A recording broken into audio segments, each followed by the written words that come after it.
Hello, friends! And Guthix, if you haven't already, you're probably going to want to mute the stream on your end. We're good. Because you're going to hear me in so many different places. We are good. We are good on that one. But hello, everybody. Welcome. Happy Saturday. And it is wonderful to have you all here and to have Guthix as my special guest tonight. Hello, hello. We'll get into introductions in a moment or so, just especially for my people who are watching on YouTube after us. Hello, YouTube. But this is a charity redeem that we had back in October or November. I don't remember. Time doesn't exist in my brain anymore. So, this was a goal, was for Guthix and I to do something that we somehow coined as the college talk, because both of us are, not to spoil anything for our introductions, but we're both academic advisors. So we kind of wanted to kind of come together and talk about like all things relating to higher education, specifically in America, because neither of us have experience working in international universities or colleges. So this is your opportunity to ask us questions. You can either post them in the chat or you can use the Google form. The Google form might be the best way, just because I know not to miss it if it's on the Google form, but you can also ask it in the chat as well. And as I say that, I'm pulling up the Google form again because I put it away. So, oh yes, the chat is here. I was trying to. On I was screen. like, which yes. way is it? It's over here. On yes. Oh, I might have. Yeah, I may have my microphone loud in that screen. I don't know why. Ooh, is it picky up on the? No, it shouldn't be picky up on the URL for stuff, is it? It shouldn't be. It's just my on Twitch, or the not Twitch, OBS for some reason. I don't know. Very weird. Microphones are weird. It to be fair, it has been kind of doing that for the last couple of streams. I've been trying to troubleshoot it, but yeah, it's fine. It's fine. We'll just mess around with it. It's fine. But I appreciate you all being here. I hope you all had a good rest of your week. It could be my ears. No. Like, I thought I made an adjustment after watching my Life is Strange double exposure stream. I thought I made an adjustment on it, but I guess I didn't. I'm not entirely sure. Audio baffles me to this day, honestly. So, we're kind of just... I don't understand how audio works either, honestly. I have a music degree. You would think I would understand it to some respect, but audio engineering is like its own different beast entirely. So... The best part is when you have something listed to pick up audio from a place, mm-hmm. and then you test it and it doesn't pick it up, and like I don't know what else to do. Yeah. But yeah, let's get started with some introductions. So Guthix, I'll let you introduce yourself first because you are the guest here. Yes, it's me. I'm a guest. Hello. I know I've chatted with everyone in the chat as well. You'll hear you talk back about it. Oh, Susie. Yes. So, my gamer tag Guthix or GuthixEsports. Usually, just people call me Guthix. I am a academic advisor in the collegiate scene. It's really fun. I have never heard someone call it the collegiate scene, and I'm like, hold on, wait a second. Usually it's more like athletic terminology. Oh, true, like true.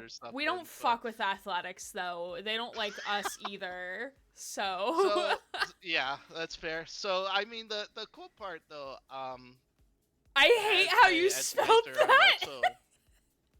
The academic. I can like audibly hear the pronunciation of that. I hate it so much. On top of being academic advisor, the college that I work at, it's really unique that all athletic coaches, which I'm also the head esports coach. Wow, you're Um, cool. I know I get to coach and play video games for a college. It's really cool. Um, all of us coaches are also academic advisors, which actually gives us a really cool position to allow us to connect with students and our athletes on more academic level, and gives us ways to really buy in and help support the college campus culture and such. So college campus culture, the three C's Yeah. in that phrase. So that's just a little bit about me. I advise specifically in the school of business, which is also funny that Aaron and I are Yeah. also in the same school that we advise students with when Yeah. it comes to that. So I'm happy to be here. I'm happy. I'm excited for this. It's kind of fun to be back on Twitch as well. It's been a while since I've done anything Yeah, with almost over two streaming and and a half such. years. Because, like, once we both Yeah. got. Okay, so here's some, like, lore time. So, Guthix and I started interacting over on Deckart Games' channel. And at the time, we were both finishing up one of our degrees. You were finishing your bachelor's, right? Bachelor's, yeah. Yeah. Yep. Guthix is finishing his bachelor's, I was finishing my master's. And we were both at the same time looking for jobs in higher education.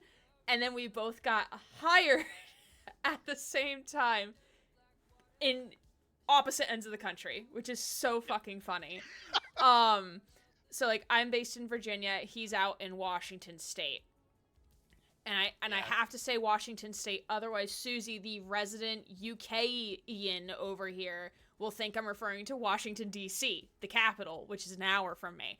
So Different parts. so yeah, and you also work for a 2-year school, right? Community college? Yes. Yes. So we're primarily a 2-year institution. We do have 9 bachelor degrees though, so still some students can stay and get bachelors through us, but Hmm. primarily 2 years, transferring to university and moving on from that. I thought Gray lived in Washington I for a while. honestly can't tell. That would be a surprise to me, Gray. Why are you not telling me? Why are you not Okay, but Susie and I also, for like a hot minute, had a running gag of her purposely saying the wrong location that I lived. So every time it would be like, "Okay, Susie, where am I from today?" And she'll just list like a random state or a random country or a random video game location. You live in Iceland right now? See, I am residing in Iceland at the moment, working fully remote, which is kind of great, but that means like actually no, I would be ahead. It would be like 5 hours ahead or something. So yeah, my days would be really late. that would be very late. Be Yeah, like 3 in very the very morning late. at this point. Hi Deviant, good to In the see morning. you. But So yeah, yeah, that's I it's a little bit about me. I also did Uh, not realize that 2-year schools can also have bachelor's degrees. yes, yeah. I It, learned something today. The actual yeah, more you know. yeah.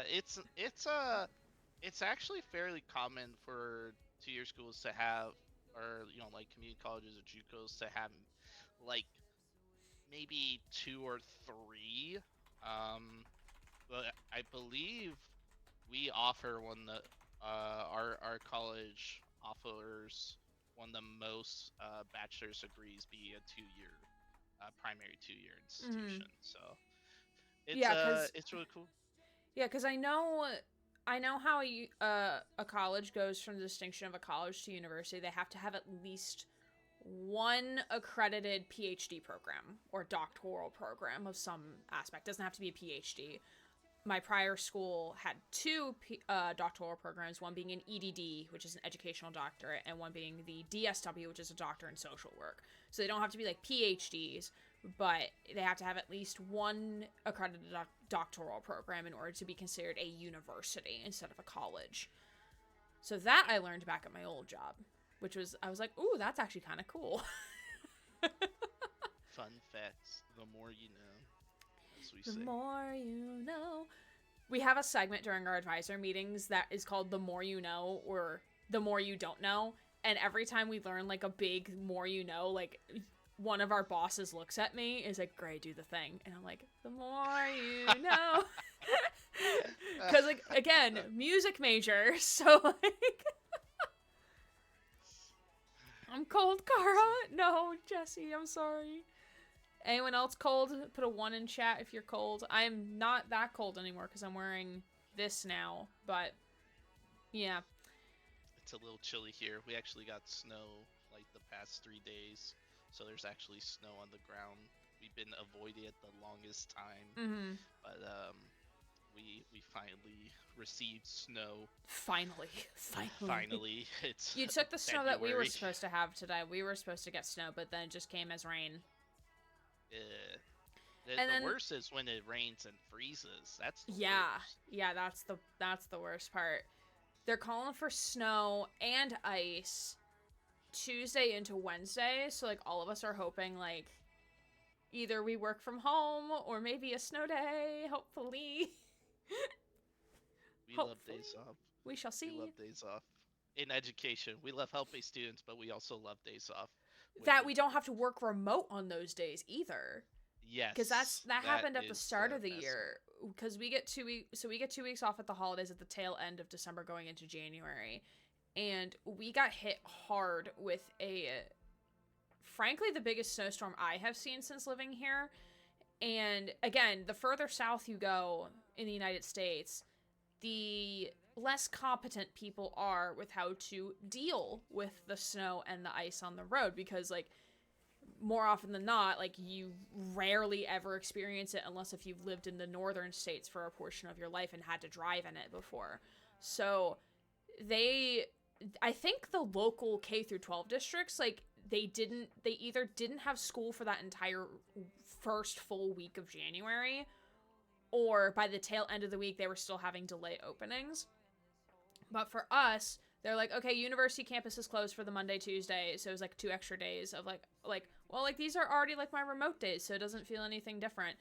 But our boss, so big boss, was like, nah, take the days off. And we're like, okay, thanks. So we're hoping and praying, hopefully the same thing happens this time. Well, if the university closes, if the university says like delay or anything, but it looks like it might be like the snow is going to start in the afternoon and then trickle into Wednesday afternoon. So we'll see. Well, it's a toss up there. It may or may not happen. That's really cool though. I didn't know. I know usually it's just if campus closes, and it's universities. I have heard do not close campus very often. It's not that campus was closed. However, the email that we get from the university is very not clear for those who do have work from home capability if they should or should not be working. Like it isn't clear, and they don't say it is up to like the department head, whomever, the individual college to say if your employees are working. So the Monday, like I was fully hoping for a snow day for us not to be working, and then like some of my coworkers and I, we have an off teams group chat, and we were all like speculating, like, are we working, are we not working? Because like we kind of figured that like if the university's closed, at least the people who are going in person get to at least work remote, which for me, I was already remote that day, so it didn't really matter. But then we got the messages from our directors who were like, hey, boss man said that we're not working at all on the Monday. So we're like, okay, cool. Then for the Tuesday, I was fully expecting like for them to say, hey, we're working remote. So like even if the university's closed, like we're still working. But no, then they like said like, nope, no, don't work. And we're like, okay, cool. Bye. Because I actually started working that day. I clocked in at 8:30, started going through my inbox, and then got like a text around like 9 o'clock and was like, hey, stop working. Day off. Goodbye. I'm like, okay. I'll go back to Sorry. watching awesome games done quick then. Bye. Sorry, please. Don't yell at me. I'll stop. Like, okay, you don't I have to tell me didn't know. twice. Nope. Nope. I'm sitting under a blanket as per usual, so maybe I'm cold or maybe not. It's the Schrodinger's blanket. Love that. My area, significant snowfall on Friday. The snowfall on Friday. Sorry, we shy. Just wet. Also, I want the sky to do something. I either have an illness headache that won't go away or a pressure weather headache that won't go away. Have you also considered the third very true option of a stress headache or a mixture of coffee / water, lack of water headache? You have many options here, my friend. There are options. There are options. Schrodinger's body temperature? No, that's fair. That's so fair. I feel that. Yeah, I feel like we're for our if campus is closed, usually we're just not working. There are some cases that it's like our campus is closed to the public, but you still work mostly just like emails or anything like that. Yeah. Very, very few times though, if it's just campus is closed due to weather, it's just nothing. Because like our appointments, will just get rescheduled. Yeah. How's that? Yeah, I remember in undergrad at least, and for undergrad I was in school in Pennsylvania, so more prone for snow than down in the swamps of Northern Virginia. But I remember, so this was back in junior year. So I think this was in November.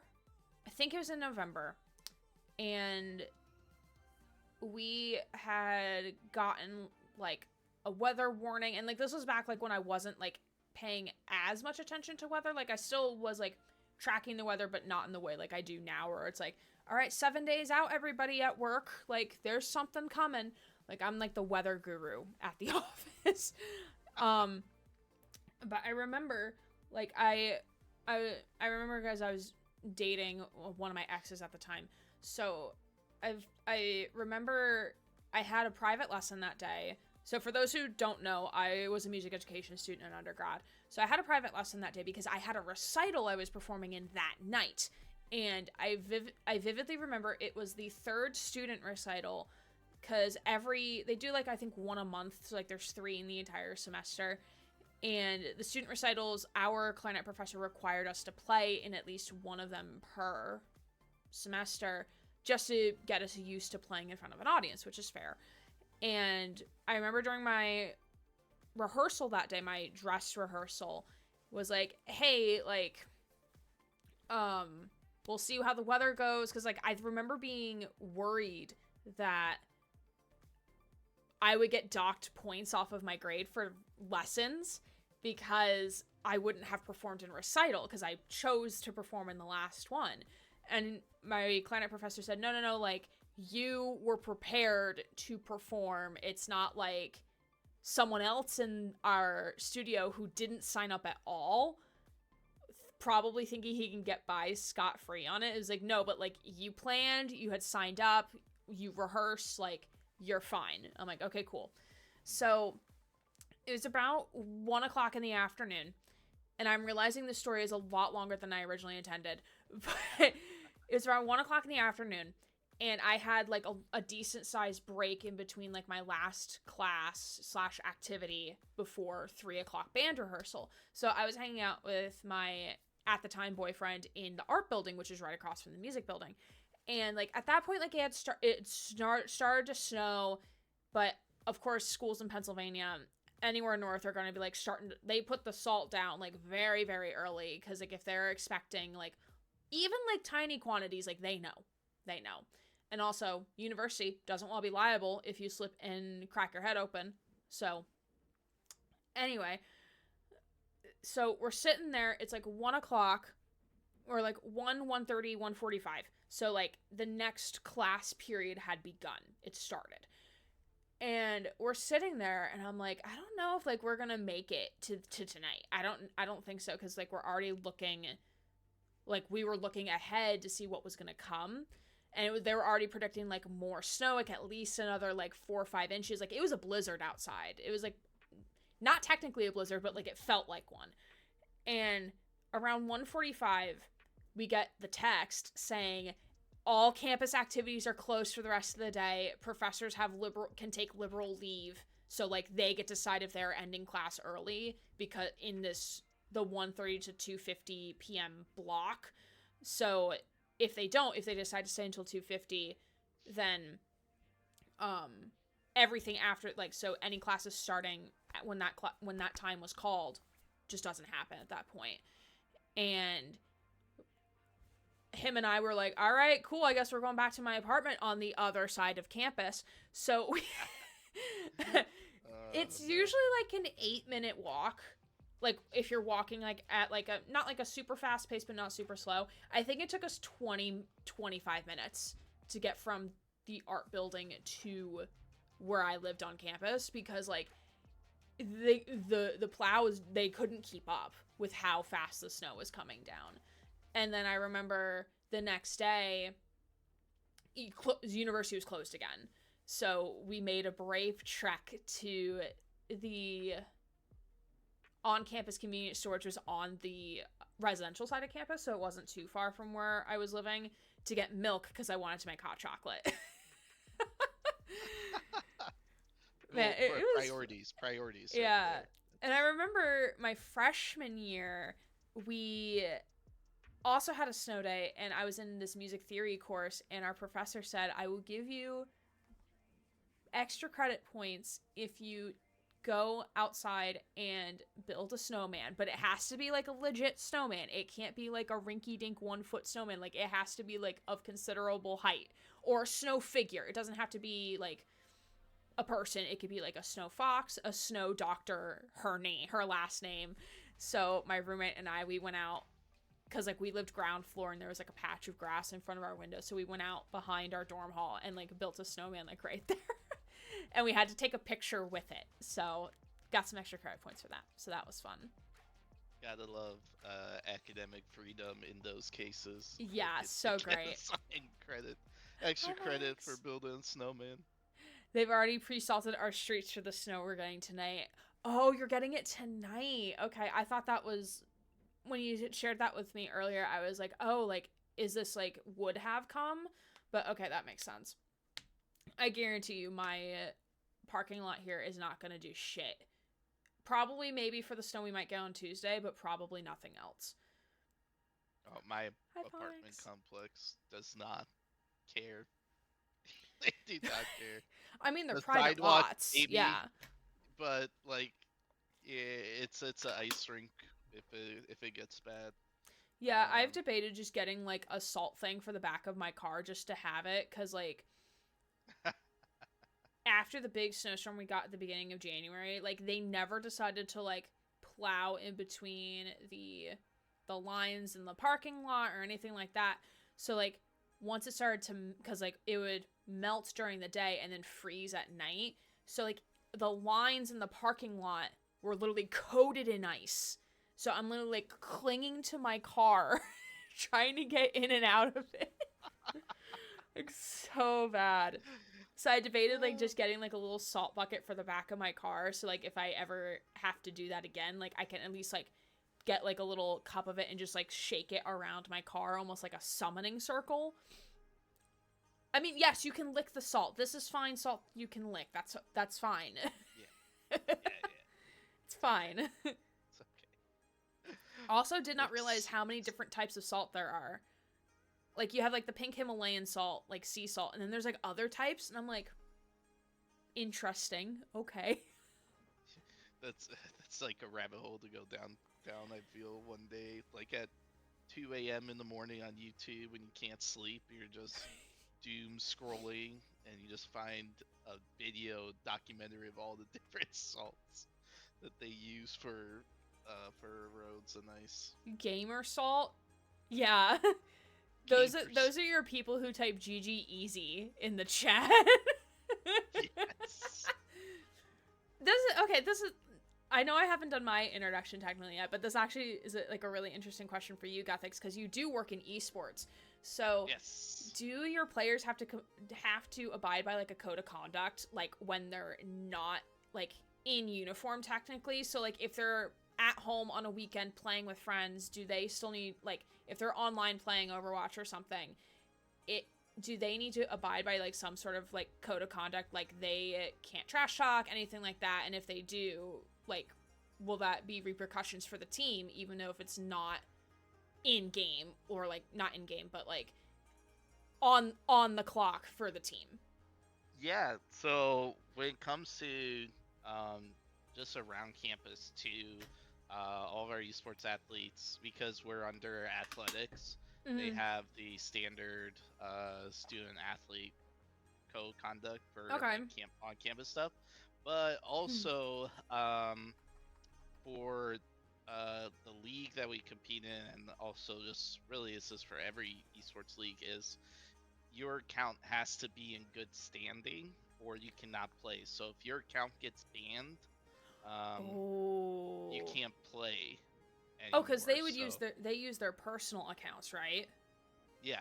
So we tell them that, like, look, don't get banned because you can't play if your account is not in good standing.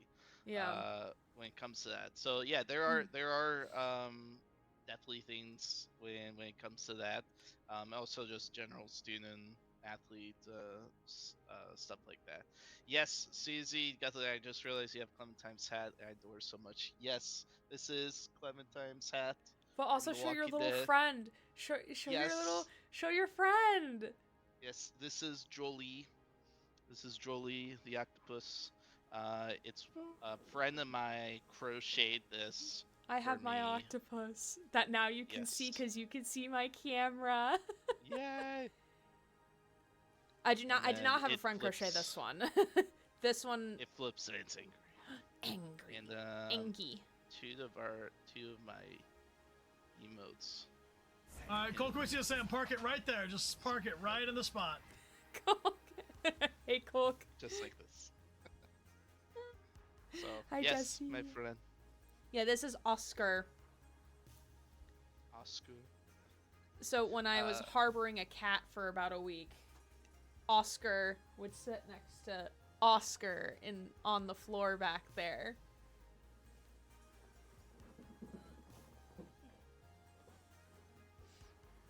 But yeah, no, it's a good question. But yeah, they have to be in good standing with their account if they want to be able to play. Gotcha. That makes So, sense. also, just don't do bad illegal things in life in general as well. Yeah, that makes sense. I remember in music, because I was going to be a teacher, there was like a standard like, hey, like don't post that you're underage drinking if you are. Not that I was, but like for other people in the program, like, hey, don't post this stuff because like this can get you in a lot of trouble, and like you wouldn't be able to get you wouldn't be able to get license essentially. Yeah, they told us the same thing when I was getting my education degree as well. That all the horror stories of employers like go through an interview and then do a quick Google search and find some Facebook pictures of questionable things like. So if you're gonna do anything, private your accounts. Yes, that's Make the it lesson hard for I people learned. to access. That's the overall lesson, Aaron. That's what that is. I mean, like, it's also just, like, a general, like, safety thing. Like, unless if it's, like, if it's not your personal Facebook or Instagram and it's, like, a brand account, then sure, you keep it public. But, like, if it's, like, your personal account, like, you should definitely just keep that private. You don't need a stranger knowing what you're doing on the weekend and checking into every location you've ever been in. You don't need someone to know that. Yep. Not needed. Not needed. But yeah, I will keep talking about me, but more about like what I do. So I, as Gothic has already alluded to, I am a now senior academic Yes. advisor. Yes. The first time I'm actually officially saying it. For those who did not see in the Discord, I did finally get the promotion. It's effective as of next week, I think. Technically, like paper-wise speaking, it starts next week. But I've been kind of doing the work of the senior advisor position for about 5 months because we didn't have one on our team. But I have been getting a stipend for it. Granted, the stipend was like this much. So in comparison to the actual pay raise that's coming, it's going to be pretty nice. But what I was doing, what like our academic advisors do is we advise business students, as Guthix has already alluded to, which is also really coincidental that we both found jobs with business students at our respective institutions. And I work for a 4-year school, so we do not hand out associate's degrees, even though I will have students ask, like, I want to finish my associate's here. And I'm like, yes, but. It's a yes, but question. But we are a 4-year school. We are a very diverse institution, so that makes me very happy because my undergrad was very predominantly white, in the middle of 2 cornfields, rural Pennsylvania, so I'm happy to actually be working with students who do not look like me. The minority is the majority at my institution as well. So 8 times out of 10, the students I am seeing have different backgrounds than me, like ethnicity-wise especially, but like they don't look like me, which is I think like one of my favorite parts of this position and at this school in particular. Is that I get to be exposed and getting to meet students from like all different types of backgrounds, from like even like something as age. Like we have a lot of more contemporary, what we would call contemporary students, which would be students who are in your not traditional college age range, which is typically 18 to 23. And that means we have a lot of older students, a lot of students who are maybe returning after however many years, doing a second bachelor's degree, parents, etc. And I really like that part of the job. In our office, we do have, and also, Guthix, are you the only business advisor for yours? And I know like the caseloads are also very, very different, but do you have like a team? Or is it just you? Yeah, we have a team. There's 4 of us specifically in the school business pathway. There's me, that's just school business. But I'm also an athletics coach, so that's definitely something addition. Then we have one who is just the school business, and then we have 2 that are in 2 different pathways. One is business and math, science, engineering, and then one is business and career technical education, just to kind of support the different pathways. But overall, we have 4 that we split our caseload, which is still very high. What is your case? What is your supposed to be case? What is your caseload? My caseload, I believe it's close to like 400. Okay. Some students, Hi, 450.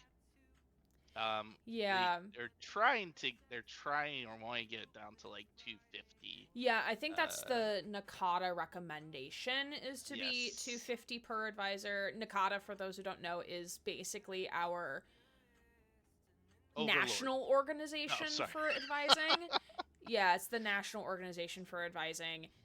NACADA is an acronym. I don't remember what it's for. It's like National Advising something. I don't know. I just work here. Just work here. But that is supposed to be that's the recommended caseload. But more often than not, schools do not abide by that. Not that they have to, but they physically cannot because they don't have the funds or resources to hire more advisors. And also with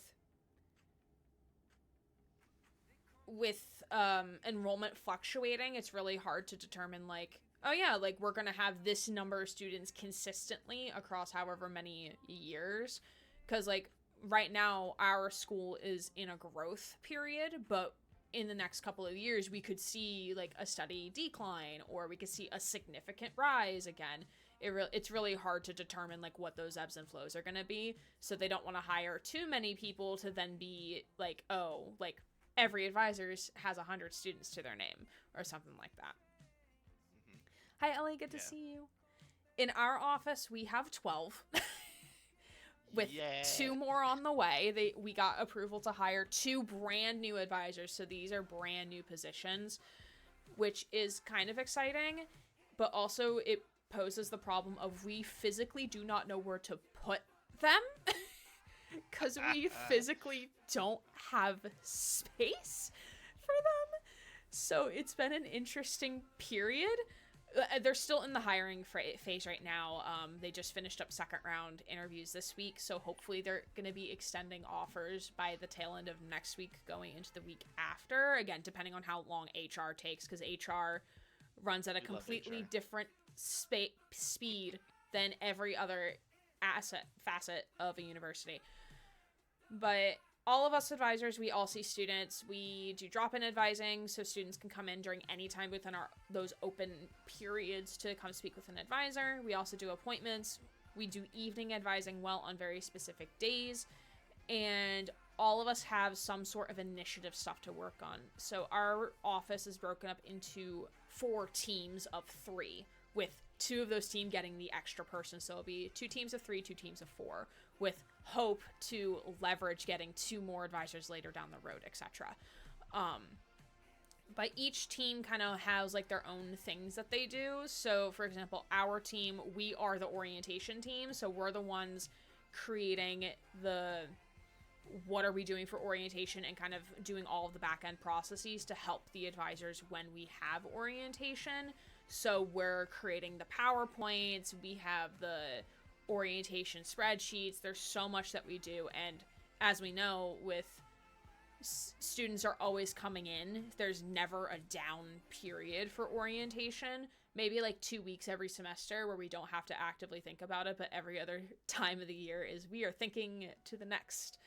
And my team also works with a program which involves students learning more about cultural intelligence and learning how to work effectively across cultures, which is interesting. So we will see if that program will continue, given the government, especially because we do talk about unconscious bias, and apparently those are 2 no words that we're not supposed to say, but we're going to continue saying them until we are told we can't say them anymore. So that's how we're approaching that. Start duct taping them to the ceiling like a LAN party? No, thank you. But, and then we have other teams. Hi Mary, how are you? We have other teams who work on like working with our honor students, planning bigger scale events. We all plan events to some degree, but they handle a lot of like the larger events. We have a team that handles our MOL, which is our online student population, working with them, getting them registered because they have a whole different structure for that. Another team works with retention and student success. So they're the ones targeting students who are not doing well academically, and they do a lot with that. So that's kind of how our office is structured. So like, even though like I'm not necessarily working on retention stuff, like I still see students who are in their second suspension who are at risk of dismissal. So we all kind of play a hand with everything. We kind of all touch something from each other's buckets at some point, but not all at once. Bucket. Glad you're good, Mary. Yeah, and I think like, I know for me, getting into higher education was kind of not what I was expecting to do with my life. So, Guthix, I'm kind of curious to know, how did you end up going into student affairs, which is kind of like the fancy way of saying, like, I work with college students. Yeah, student affairs, student services, either of those. Higher education admin. Yeah. all the fun tech terms, as we say. But no, higher education actually wasn't my initial pathway either. I went to school for education. Were you I gonna was do looking. history, or am I dreaming? No, I was going to look at be a math or social studies teacher. Yeah, so Okay. I think I mentioned that to You you may have to somewhere. me at some point. I don't know. But yeah, I was going to do that, but I had the wonderful experience of my student teaching happening in COVID. Oh yeah. So online student teaching was Yeah. not the best way to prepare, Yeah. and took a took basically a year to be a substitute teacher and be just in the classroom as like the sole classroom leader. And I really would recommend, if anyone's going into education, if they can, after they graduate, take a year just to be a substitute teacher. If they can, you can get such good experience of what it's like Especially to, like if your licensure is K through 12 certified, yeah, so you can kind of get a gauge for which grade levels are going to be your preference, cuz yep, like Guthix, I was also going to be an educator. My licensure would have been music K through 12. So I did the first half of my student teaching, which was grades 3 through 5, so the tail end of elementary school. My second student teaching experience was supposed to be 9 through 12, which would have been high school, which that part got completely cut off by COVID. Didn't even get to do a day of it, which made me really sad, because that's the one I really wanted. That was the one that was going to be the determining factor of like, okay, like, am I going to be a teacher or am I not? And yeah. I knew from jump I did not want to be an elementary teacher, because holy hell. Those kids were sweet. I really did enjoy working with my students. They were all super, super sweet for the most part. You could definitely tell a couple of the 5th graders were ready to be 6th graders. They were ready to be in middle school just by like their mannerisms. But I just knew like there was no way I could work with them on a daily basis every single day. There's no way. I don't have the mentality or the energy for it. Yeah, definitely COVID definitely played a factor, I would say, and then being a substitute teacher for a year, and also be able to be a high school esports coach for a year too, and see the differences and different interests and pathways. Like, I loved working with students, but the just some of the struggles with just subbing and such, it kind of outweighed the difference of, I want to go more into esports, and I wasn't opposed to working in more of a academic setting for like an advisor. I was a friend of the undergrad in the undergrad group that knew how to run a degree audit and show what classes that you need I to was that register friend for. as well. Yeah, so I'm like, oh yeah, it's not too hard. To be fair, our And, degree audit system just sucked. So like we just oh relied no, on our 4-year plans, and like we just crossed things off. That's because like our degree audit was yeah, just so bad. yeah. Ours can have some fun moments where it doesn't pull classes, or it adds to like a transfer class and a class, Mm. and it's like, why are you pulling both of these in the same place? You shouldn't be doing that. But then I just kind of applied to like 35 different colleges for like esports related positions, and this one really caught my eye because I like checked all the boxes, have a education degree, working with students, and then esports experience Mm. at the collegiate level, and had the opportunity to build this whole program from the ground up for esports. So that was like a really Oh, cool that's so bonus when it cool. I comes to don't think that. you told me that. So like No, was the yeah, program like they had this position in mind because they wanted a program and they didn't have one yet? yeah. So the school Oh, that's had cool. Yeah, it had club esports before, but then the students, they were looking to build a new like recreation center athletic Sure. facilities, and the students, um, like pushed for esports to be a athletic sport, like varsity recognized and all that. Sure. And then they're like, okay, yeah, let's do it. And they needed to hire another athletics coach and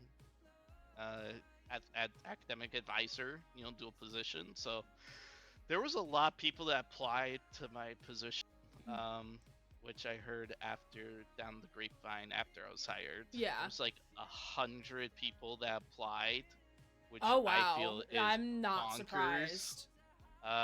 And then they had people from one end of the spectrum, them like great advisors. They played Pac-Man growing up, and then they had great gamers, like really good, like information such for gaming, and they have no background working with students or education Yeah. whatsoever. So I kind of checked all the boxes that they were looking for. And I was confident I had this opportunity when they flew me out from Ohio to Washington for a second round interview and invested a like flight and hotel just Yeah, for an especially like interview. in 2022.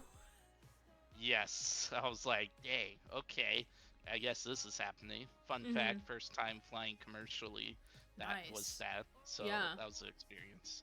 But yeah, no, I honestly love working in higher education and helping students get something that no one can take away from them, and that Yeah. is that education. And I think like also I know for me at least, I didn't think this was a profession you can actually like be in. Like, even though logically it makes sense, right? Because like the person behind the counter helping you get tutoring set up, or like who's helping you become a tutor as a student, or well, my school we didn't have professional advisors except for the undecided students, but like in any other student support office, like even like when I worked at admissions, like I was never ever like I want to do this as a career. Like it never dawned on me. Like I guess I thought it was like some black magic that you had to do in order to like just spawn in as an admissions counselor or some shit. Yeah. And like because my experience, like I never saw a professional advisor.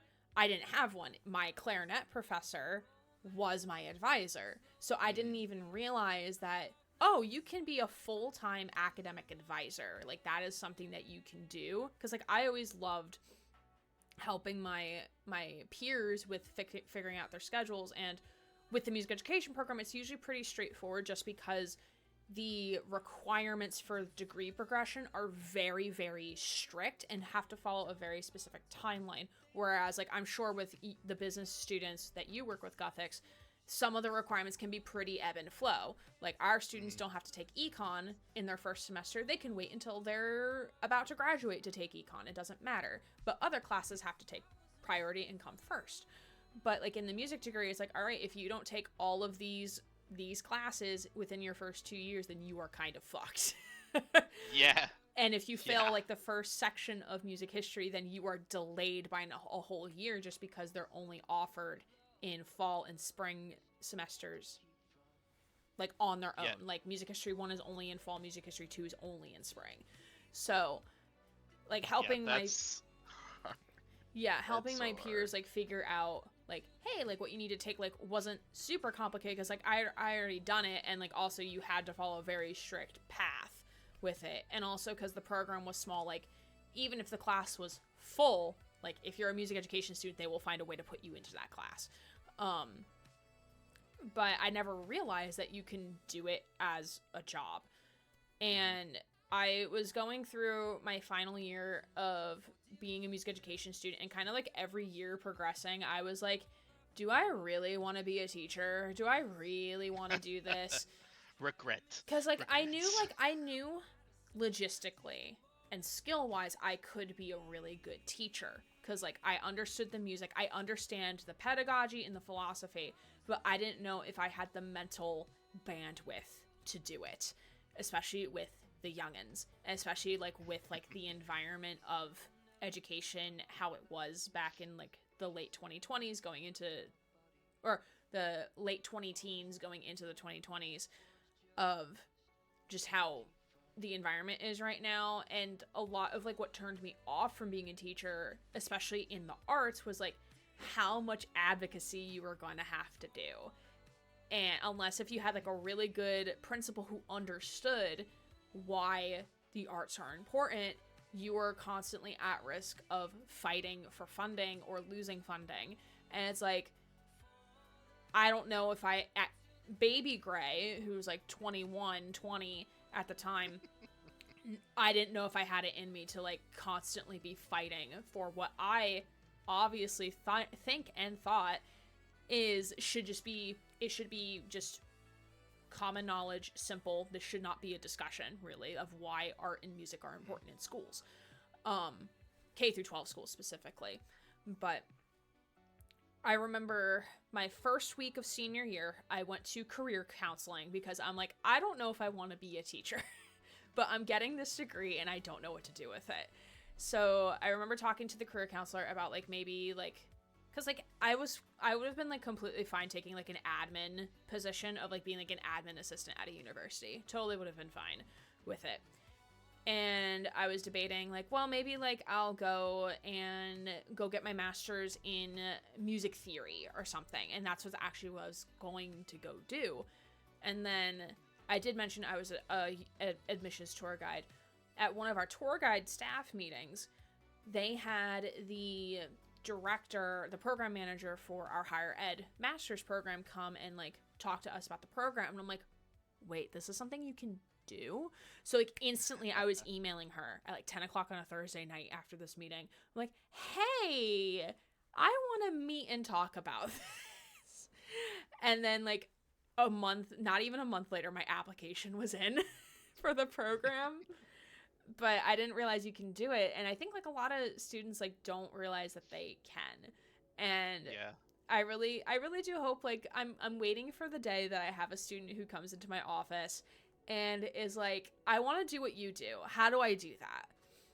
I'm waiting for the day, which I'm not sure if we'll get that out of business students because like you're going from being like possibly a corporate accountant to like the poor part of government. So like that's how I define it. Cause like I live near DC. So like almost every other person I meet like either like on a dating app or something or like friends of friends, they all work in like some level of government. I'm like, okay, so I'm in government, but I'm in the poor part, which is the education sector.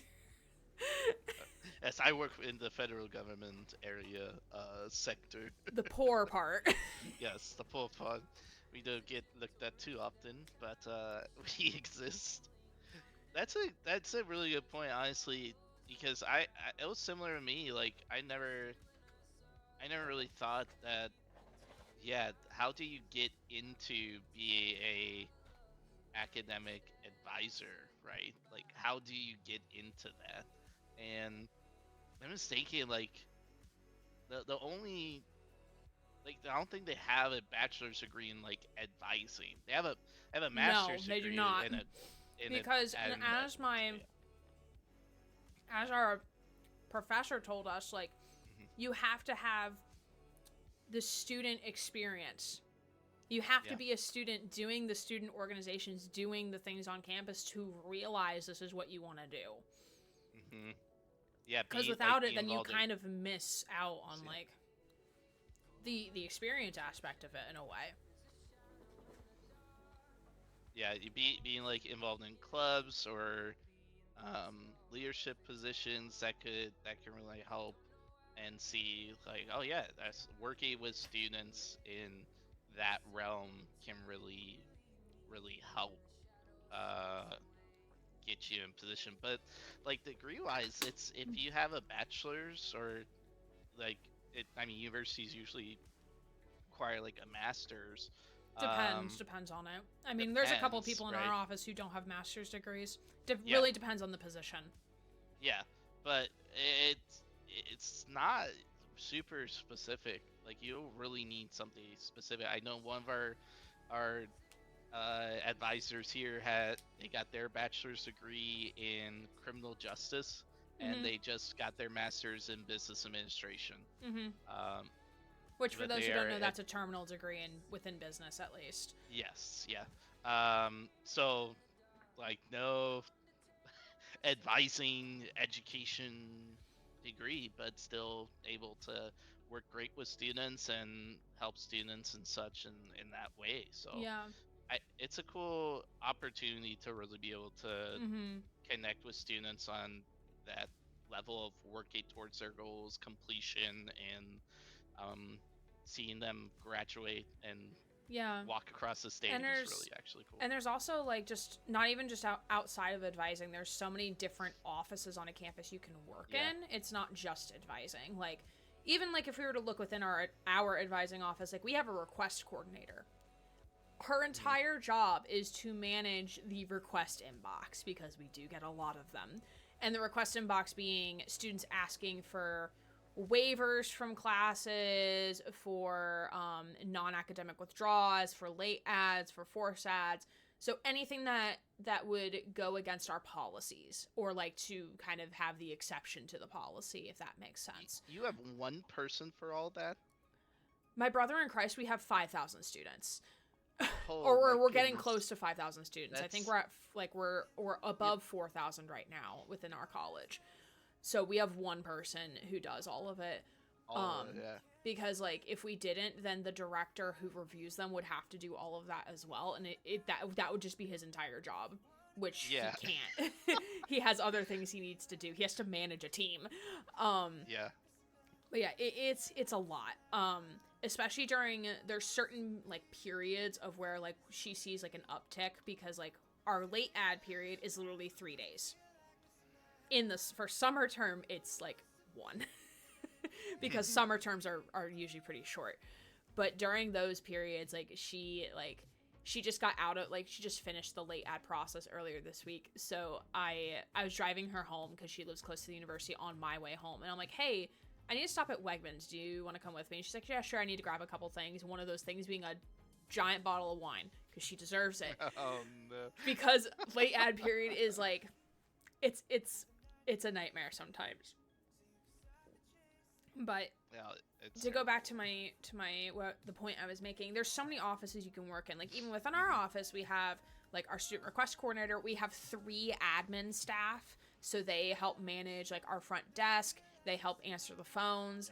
Yep. They help us as advisors with coordinating events, coordinating catering, all of the logistical stuff. And they are always godsends. Like we absolutely adore and appreciate them and love them to pie bits.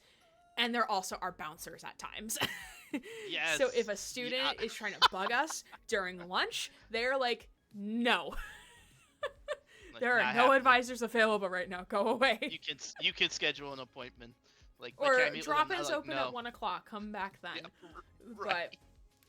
And even just like outside of like advising spaces, like there's career counseling, which is like similar but not directly relating to like courses. So that would be more talking about like what can you do with a certain degree, or like if you want to take a minor with something, what can you do with it, how to format your resume, interview skills, anything that's going to basically help you get a job is what they do. There's people who work athletics is another big factor as well. Like granted, you have your people who are the coaches, but you also do have the people behind the scenes who are helping the athletes with like scheduling and being a tutor and stuff like that. And there's all the other different support offices. So like there's tutoring, learning services, there's like disability services, there's financial aid. So all of the logistical offices with like money and stuff like that. There's student events, so like event coordinators and stuff like that who plan like the giant university events, Greek life. There's so like any facet of a university, you can probably get a job working in that office. Can't guarantee there will be like an entry level position for that office depending on the size of the university, but there's definitely work in those areas. Honestly, when I started like applying to colleges for just positions and such, I was shocked how many actual like different positions at departments that are offered, that colleges Yeah. are looking for. Like, there's so many, so Mhm. many, and it's really cool. Like, if you want to get into higher education and supporting students, depending on whether it's outreach for like recruitment or financial aid or student life or event planning and clubs or advising or athletic, like there's So so many. many different Mhm. ways that you can get in the college scene, and it's really cool. Like, Yeah. honestly, it's one of the everyone says like teaching is one of the most rewarding jobs out there. I think just working in education and working with students is just one of the most rewarding I jobs. agree.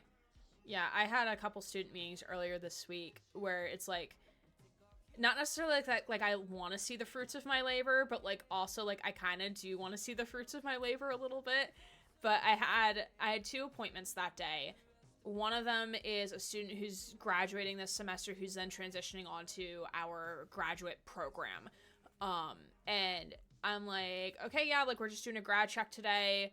Everything looks good. You're set for, because she's doing the accelerated master's program. So we were just making sure, like, okay, yeah, this class is going to go over. It's going to be great. And all you have to do is just go to this event to get your form signed off so you can actually transition to being a graduate student. Do you have any other questions for me? And she's like, no, I don't have a question, but like I wanted to let you know that I really do thank you and appreciate you for everything that you've done for me, even if you don't remember me, because like even like when the students acknowledge like you have like there's so many of us and so little of y'all. But it's like I remembered her name because like we keep our notes and everything, so like I like remember her name and remember meeting with her multiple times. But she's like, I'm really appreciative of everything you've done and keeping me grounded when I needed it, blah blah blah. And it was just like, I don't know how to like say bye now. Like, how do I say goodbye and not cry when I hang up the Zoom meeting right now? And then my other student that I saw in the afternoon, so he's a more interesting case because he's returning from second suspension, so he's at risk. He will forever be at risk of dismissal until he graduates from his undergraduate degree. So after his last semester, he's currently on probation, so his cumulative GPA is just like not there yet, but he's very, very close to being above the 2.0, which puts him back on good academic standing. And because he did our Return to Success program, he was eligible for a scholarship through our college. And he did the essay after I prompted him, like, hey, there's this thing, here's the deadline, you should really do it. Because not many people were eligible, so if they all applied, they would have gotten money. but Mm, but he did it, and he was like, I'm so thankful, like, thank you for helping me get the scholarship, or thank you for reminding me about the scholarship, but also like for all the work that you've been helping me do, blah blah blah. And I was just like, thanks. yeah. Especially because like he started off as like a really intense student of like not necessarily listening to the advice that I was giving him, and to kind of see him flip and acknowledge like, yeah, I shouldn't have taken those 4 classes in summer, I really should have been listening to you, and like I'm really happy with my progress so far and I can't wait to keep on climbing. And I was just like, I'm seeing my children grow up. Even though we're probably around the same age. It's so things that you just pile up and all those stories, and really it's like that's what you look for, And and you probably hopefully have get those more. and you probably have Uh, more, you probably see more of those like students of like the thank yous and stuff, because especially if you have a lot of 2-year students who are like mine are 4 years, so they're stuck with me for a little while. yeah, yeah, we get them like sooner because of the that 2 years and such, but Yeah. it's even like cooler when we get those non-traditional students, so those older students that are coming back just to get a certificate or get a degree, and um, those students, like working with them really closely on making sure their work-life balance with school schedule is good, and um, every step of the way with completion. those are cool ones when you see them walk across because they remember more Mhm. than our traditional students that are, like 18 to 20, 21, and then they Mhm. move on. But those older folks, like, hey, yeah, thank you for what you did. That's been really helpful. Mhm. Um, and we always get the ones on the opposite side of the spectrum, which have some Yeah. fun stories as well. But Yeah. overall, here to help and Mhm. do the best we can to We do just the make sure best with you're what we're ready. given. So yes, yeah, I think We do that's the a best with what better we're way to say given. it. Because That's a better way if to they're say it. coming the day of the deadline for something, it's like, or the day after the deadline, it's like, I'm sorry, like, there's nothing I can do. Yeah, like I can't do anything this quarter or semester, but how about we look at next one? Does that sound Yeah, good? how about we plan for like how we can come back from this? Yes, yeah. Oh, overall, it's good. All right, now seeing that we're kind of like in a lull talking period, we're going to take a 5-minute break for a chance for everyone to stand up and stretch and move around a little bit. There is the link at the top of the chat if you would like to anonymously ask a question to either one of us about anything. I do see a question in the form, so we will come back. We'll come back from break and we'll look at that, what that's about. But you can also drop them in the chat. But if you'd like to ask anonymously as well, use the form in the chat. And we shall be back in 5 minutes to see you all real soon. Hello, welcome back. Hope you all had a good 5-minute breaky. Oh, do I not have emotes on the screen on this one? Hello? That's something else that's broken, I guess. Oh, it's because it's a stream elements alert and not the actual one that I want. Because I switched a lot of stuff over. I haven't used this specific overlay in a hot minute. Screen emote. I think it's this one. Let's try it. Let me try it out. There's some trickster bongos. Nope, that didn't work. Okay. Unlucky.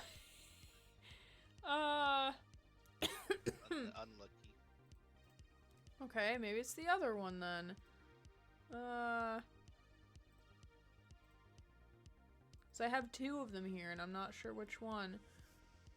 Okay, let me try now. There we go. Okay, we fixed it. We fix. Okay, well, hello. Hello, my friends. Welcome on back. Like I did say, hello! We have our little guy. Let me put that there. Yeah. Beautiful. We did have a question come in from the forum, which again, if you want to ask us anything, not really any questions, a dumb question, I don't think. Maybe inappropriate questions, but no question's a dumb question. But Anonymous asks, what makes being a senior advisor different to what you were doing before? That's actually a pretty good question that I totally forgot to answer.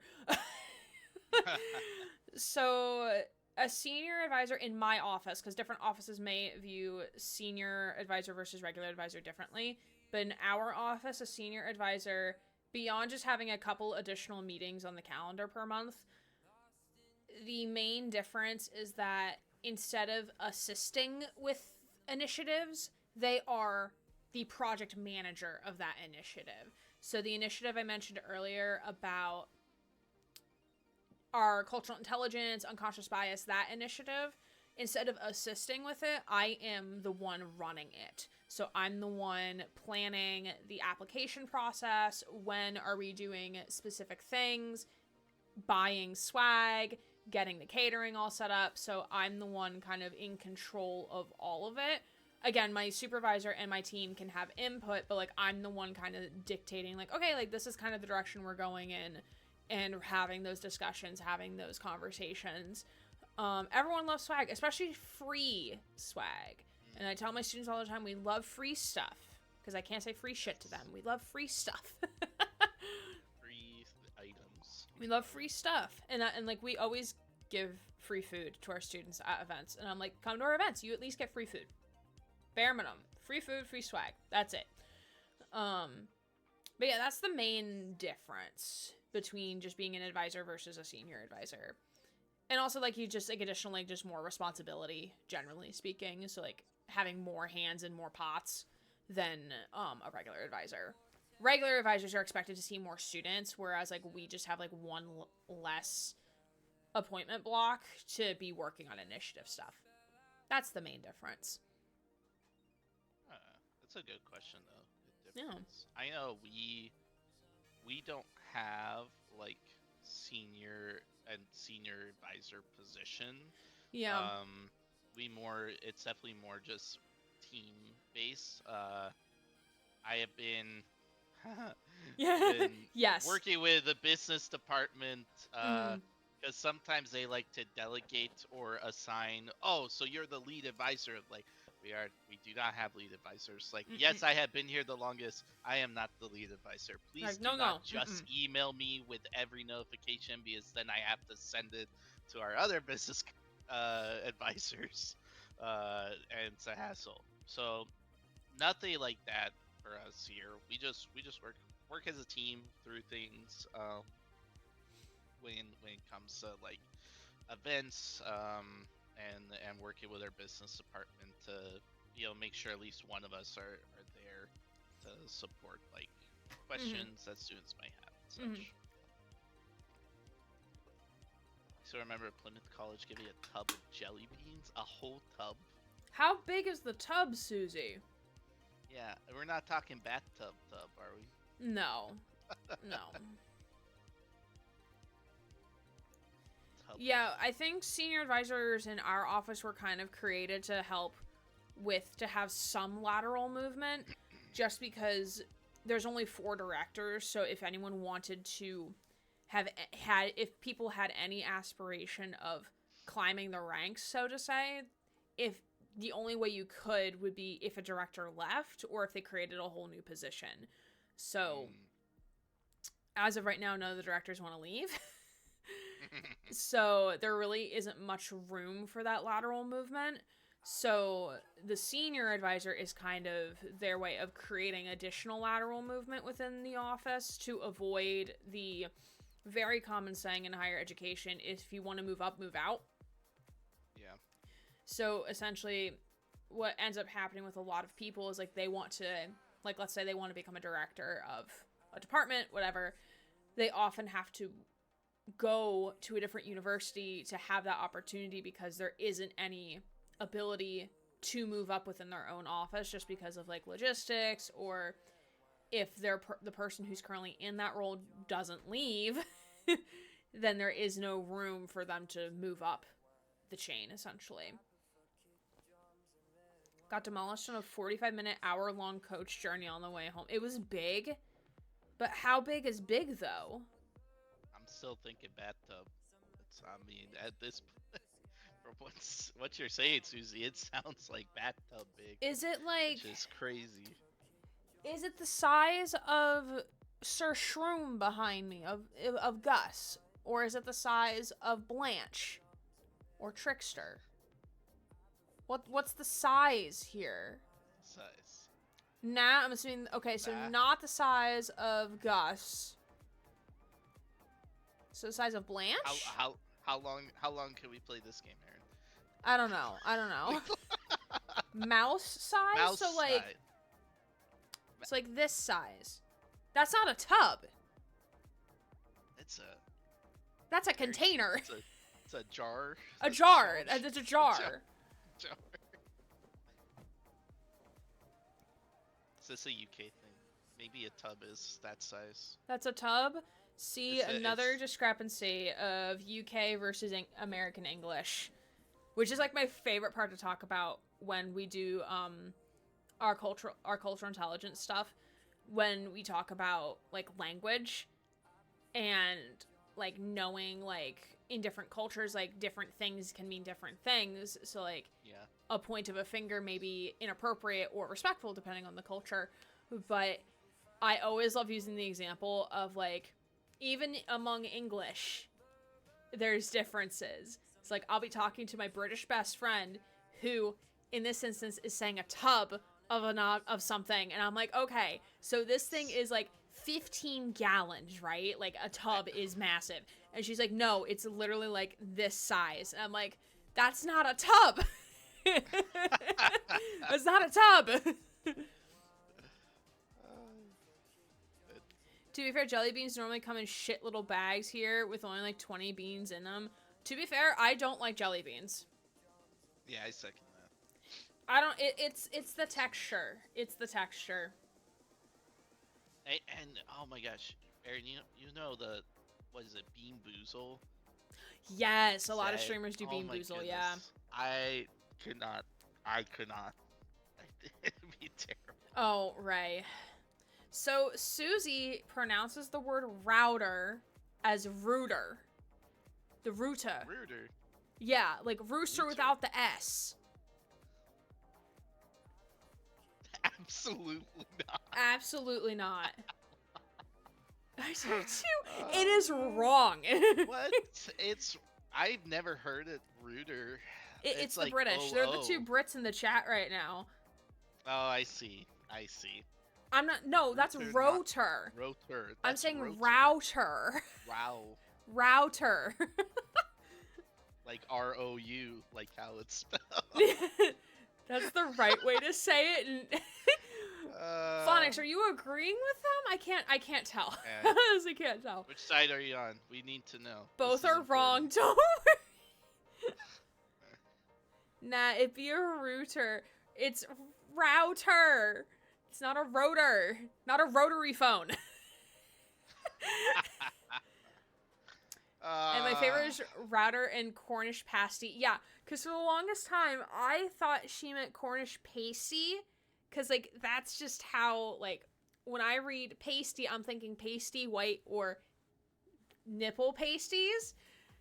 And it took me so long for me to figure out that this girl, this woman, my bestie, it's pronounced pasty, and and a Cornish pasty is, like, not a baked good, but it's, like, a savory, like, dish from the Cornish country of Britain.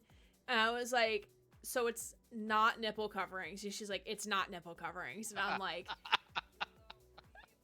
okay. It kind of broke my brain when I first figured that out. From the Cornish country. Where else am I supposed to? Like the Cornish countryside, okay? I'm sorry, Susie. We are not familiar with certain things like this. I'm under a lot of pressure right now. I'm freaking out. Oh, it's too good. It's too good. Yeah. Yeah, and it was actually like, not to rope this back into, like, what we were talking about before, but we were having a conversation during work the other day about the tenets of appreciative advising, which has, like, 5 or 6 different tenets, and the first one was being disarm. So, like, we were talking about, like, how we disarm students, and of course, like, the advisor who's, like, having this conversation is like, when you think of the word disarm, what do you mean? And then the advisor next to him is like, well, disarm a gun. And we all kind of laughed at that, because I'm like, yeah, like, disarming a weapon, yeah. But, like, in context, is, like, disarming is, like, kind of breaking down that barrier, that wall that students may be coming in with, especially, like, in our office where there's 12 of us. You might be meeting an advisor for the first time that you've never met with before at all, or some other scenario. But one of our other advisors talking about, like, yeah, like, he's very formal in the sense of, like, he likes shaking people's hands when he first meets them. So we were talking about, like, how in some cultures, for women, like, it's inappropriate or frowned upon for women to shake hands with people of the opposite sex or opposite gender. So he went to go shake his hand with a female student, and she was like, oh, actually, no, never mind that. Like, that's something I can't do, or something to that effect. And he's like, oh, nope, that's totally okay. But yeah, it is, like, a little interesting thing of, like checking our own, like, things that we do that we may find, like, as totally normal may not mean the same thing in another culture. It's very interesting. Yeah. And also, just it's a you could look at it even as a sense of comfortability too. When it comes to that, and I feel like it definitely with anything like physical contact in some way, like shaking a hand, fist bump, high five, that you maybe just comfortable doing that and such. Some people might not be when it comes to that, and that's something I don't shake students' hand when for the first time unless if they initiate it, right? Then okay, sure, right.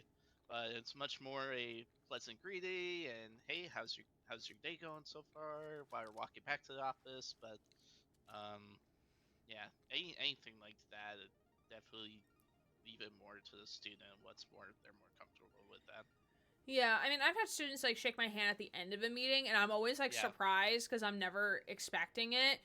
I'm like, oh, okay, here's my hand.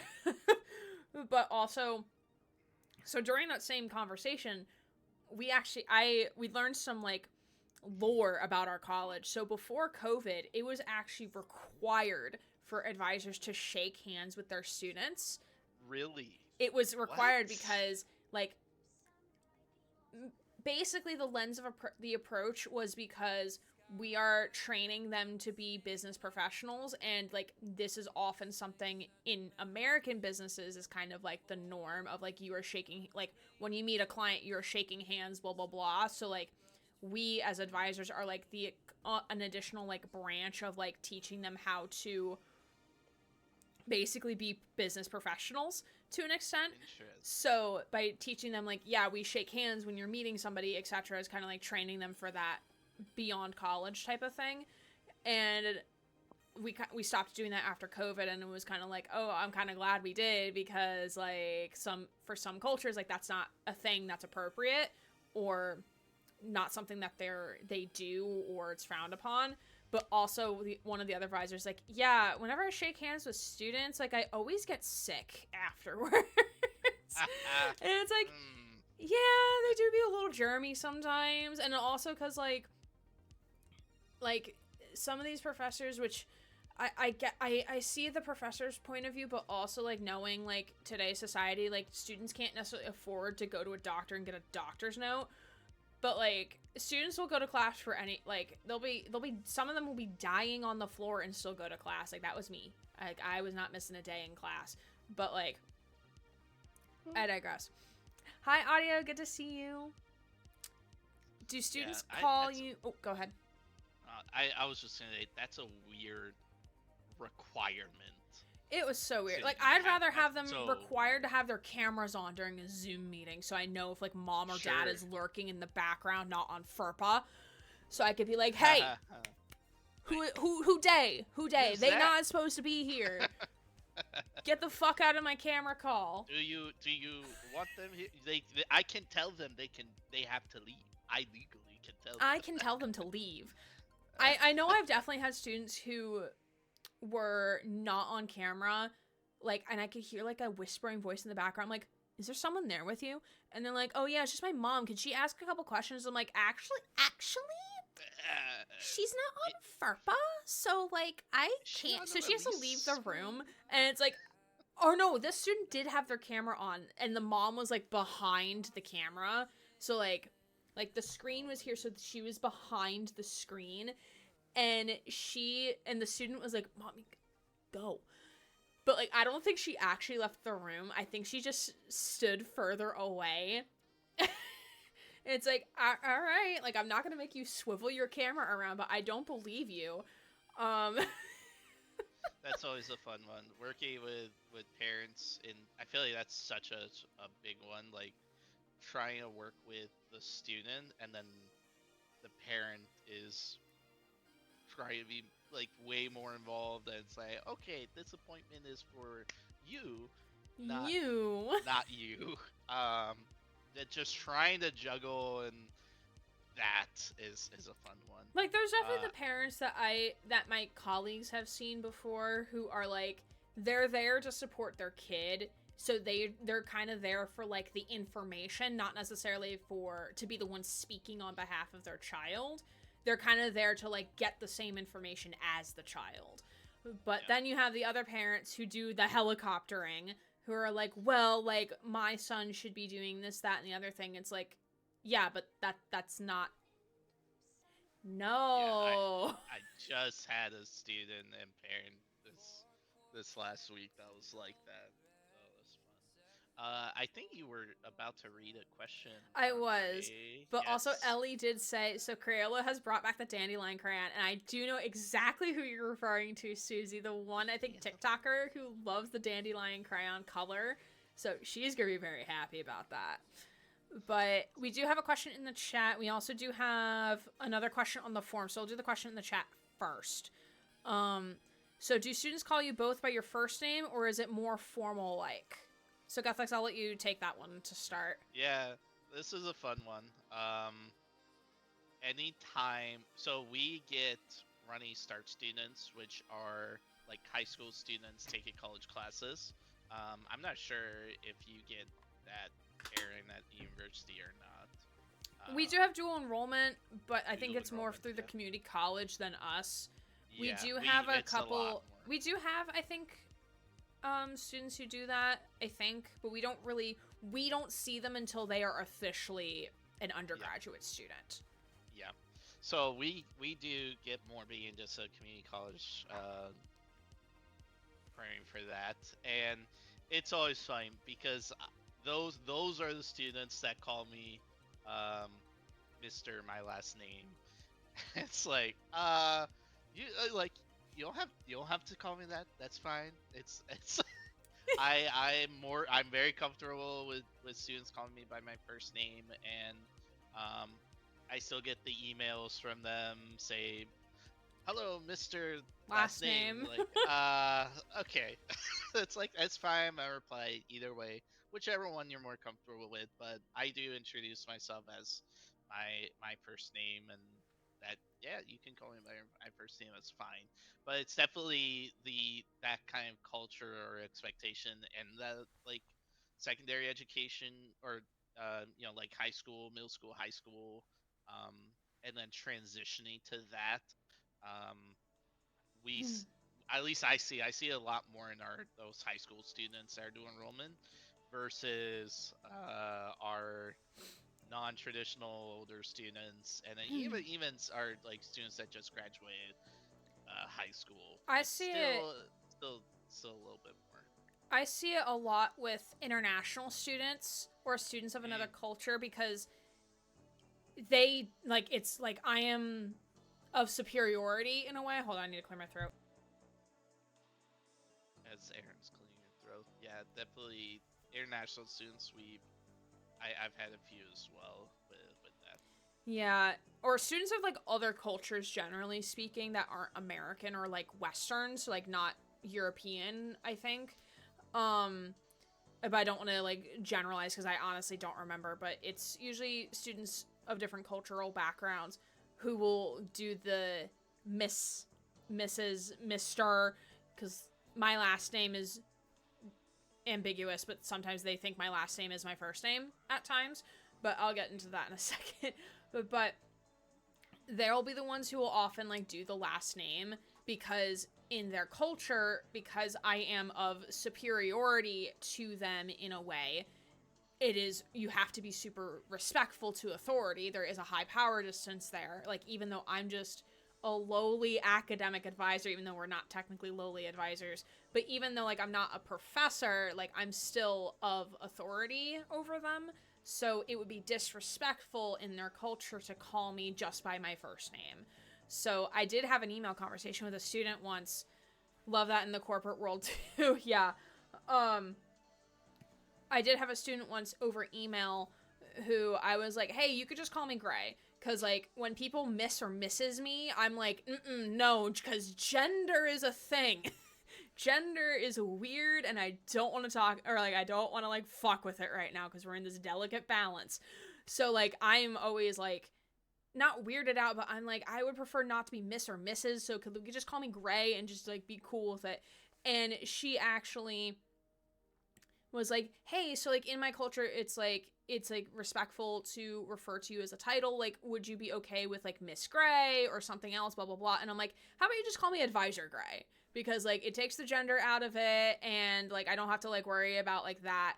And she's like, okay, cool. So we kind of came to that common ground of like, especially if like you're my like one of my gender non-conforming buddies over there, like Advisor something, it works. And it sounds like I'm like an advisor, like a council of trustees, board of trustees, like advisor. Like I'm gonna be Palpatine's advisor or some shit, and I love the sound of it. Monarch Gray. Monarch Gray. To Audio's comment, I have had a student say, I'm a dumb Sir last name. Not Majesty, but like Sir last name. And it's like, same. Dear so... Madam. I'm like, yes. No. Like, well, that's a first one. It's a fun one.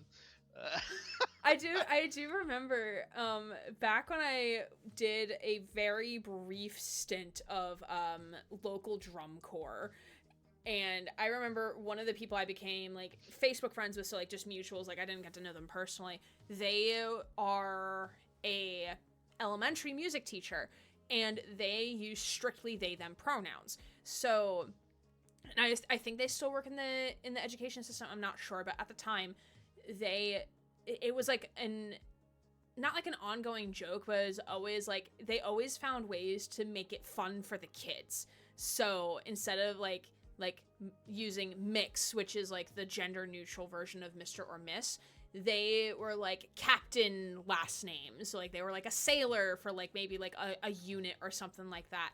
So like finding ways to make it fun for the kids, because like kids are usually pretty understanding with gender, because like they're kids. Like it, again, racism and bigotry is trained. It's taught. It's not like genetic. But anyway, so like for the kids, it was actually like a lot of fun for them to like I get to call my teacher captain. Like, how cool is that? Like, you are an 8-year-old and you get to call your teacher captain. Like, that's so cool. Yo smalish. Yeah, it was so cool. But sadly my kids are like at least 18, so it's like that's not gonna work. Also, I don't think my supervisors would like that either. But yeah, in our office it's also very informal in that manner of someone just started an engine outside my window. But it's very informal in that manner of like we typically just refer to my first name. We typically ask, like I usually ask my students to refer me by my first name just because gender is weird and a construct. We did actually, we started making a board record like behind my door on the whiteboard of the misspellings of my name that I have gotten, or the things that my students have called me that are not my name. So and it all started because I got called Greg once, which, to be fair, the G and Y are close to each other on the keyboard, so I was like, okay, that's fine. And then I had misspellings of Gray to be like the Gray instead of EY, and then I've been called my last name. My last name has also been used like Mr. last name, or just my last name. And I'm like, that's okay, sure. And then I've been called, so Aaron Gregg? Yes. Every time. I should just have a bag of mustaches at work and pop out of my office wearing one of them and see how my coworkers respond. Like, hi, it's me. Aha, it is Greg. Greg. I've been called Greg today. But I don't know why I got Miri Bongo. It was the first one that tab completed. No, you're good. We have 3 bongos on the channel. Or 4? Because I think we still have Alan Bongo as well. But anyway. And then, for some reason, in one of my emails, I got called Cheryl? Cheryl? Gray? Cheryl. Aaron, you guys have, like, email signatures with your name, right? Yes. Yeah, I don't know. Yes. Oh, it's at the bottom. It's like that's me. No, I think this was like the first time like they were responding to me, but like I think I took them from like our central email, and then I still have my email in the signature. Cheryl Craig. Cheryl Greg. That's your alter ego. That There is it my alter ego. Cheryl Greg. No, my alter ego is Aaron Gregg, but Aaron is spelled like Aaron. Yes. That's Very gotta good. be a guess on someone else's part. Maybe because we do have a Cheryl who's like one of like the executive deans of the college, but also like I'm down here, she's up here. Like we have like Yeah. no connection to each other. Like our executive dean is a different guy. Like we're not under her. She's under like faculty and department research or something. Like that's what she runs. Like there's no way. I don't know. And then I had an in-person student. He requested to see one of the advisors named Jason. I ended up taking him. So I take him back. We have our conversation. And like there's like things on my wall that say my name Gray. Literally my business cards are right in front of you. And then he turns around like as he's leaving, okay, thanks Jason, bye. And I'm like, Huh? huh? What? I'm like, because I think this student met with Jason before, so it's like Jason is significantly taller than me and like significantly more male presenting than me, so I'm like, what? Confusion? Yeah. That Do one you correct doesn't- them or just doesn't leave click. it? He was on his way out the door, so I'm like, I'm not gonna correct him now. Like, he's already out of my office at that point. Like, that's like, all right, cool. Like, I've never had business cards. I have so many fucking business cards. Do you want some? Okay, so- Because, like, they're gonna need to I- change mine for my title change now. Like, we say that we're a University of Sustainability, and then, like, we've changed business cards, like, I think, it feels like 6 times over the last, like, You guys year and a changed half. your logo too, right?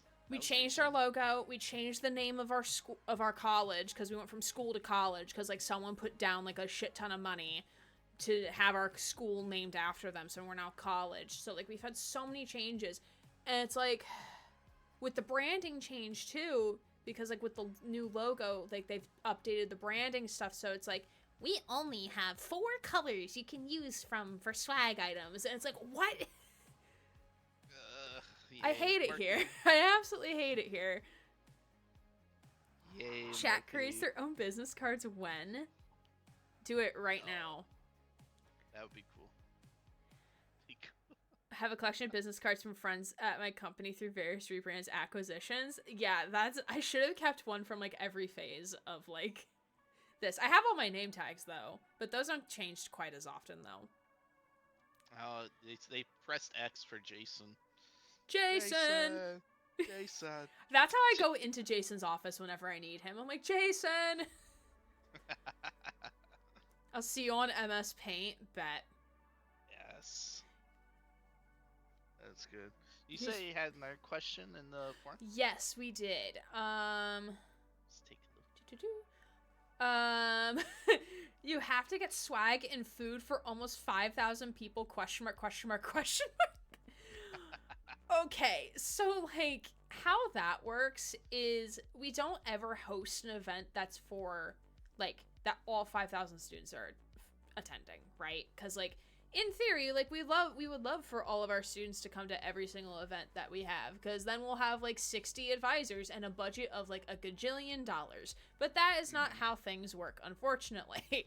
So, we budget for, because like we always, especially for our larger events, and our larger events being like our welcome back events during the fall and spring semester, those are our 2 biggest events, seeing the biggest output or turnout.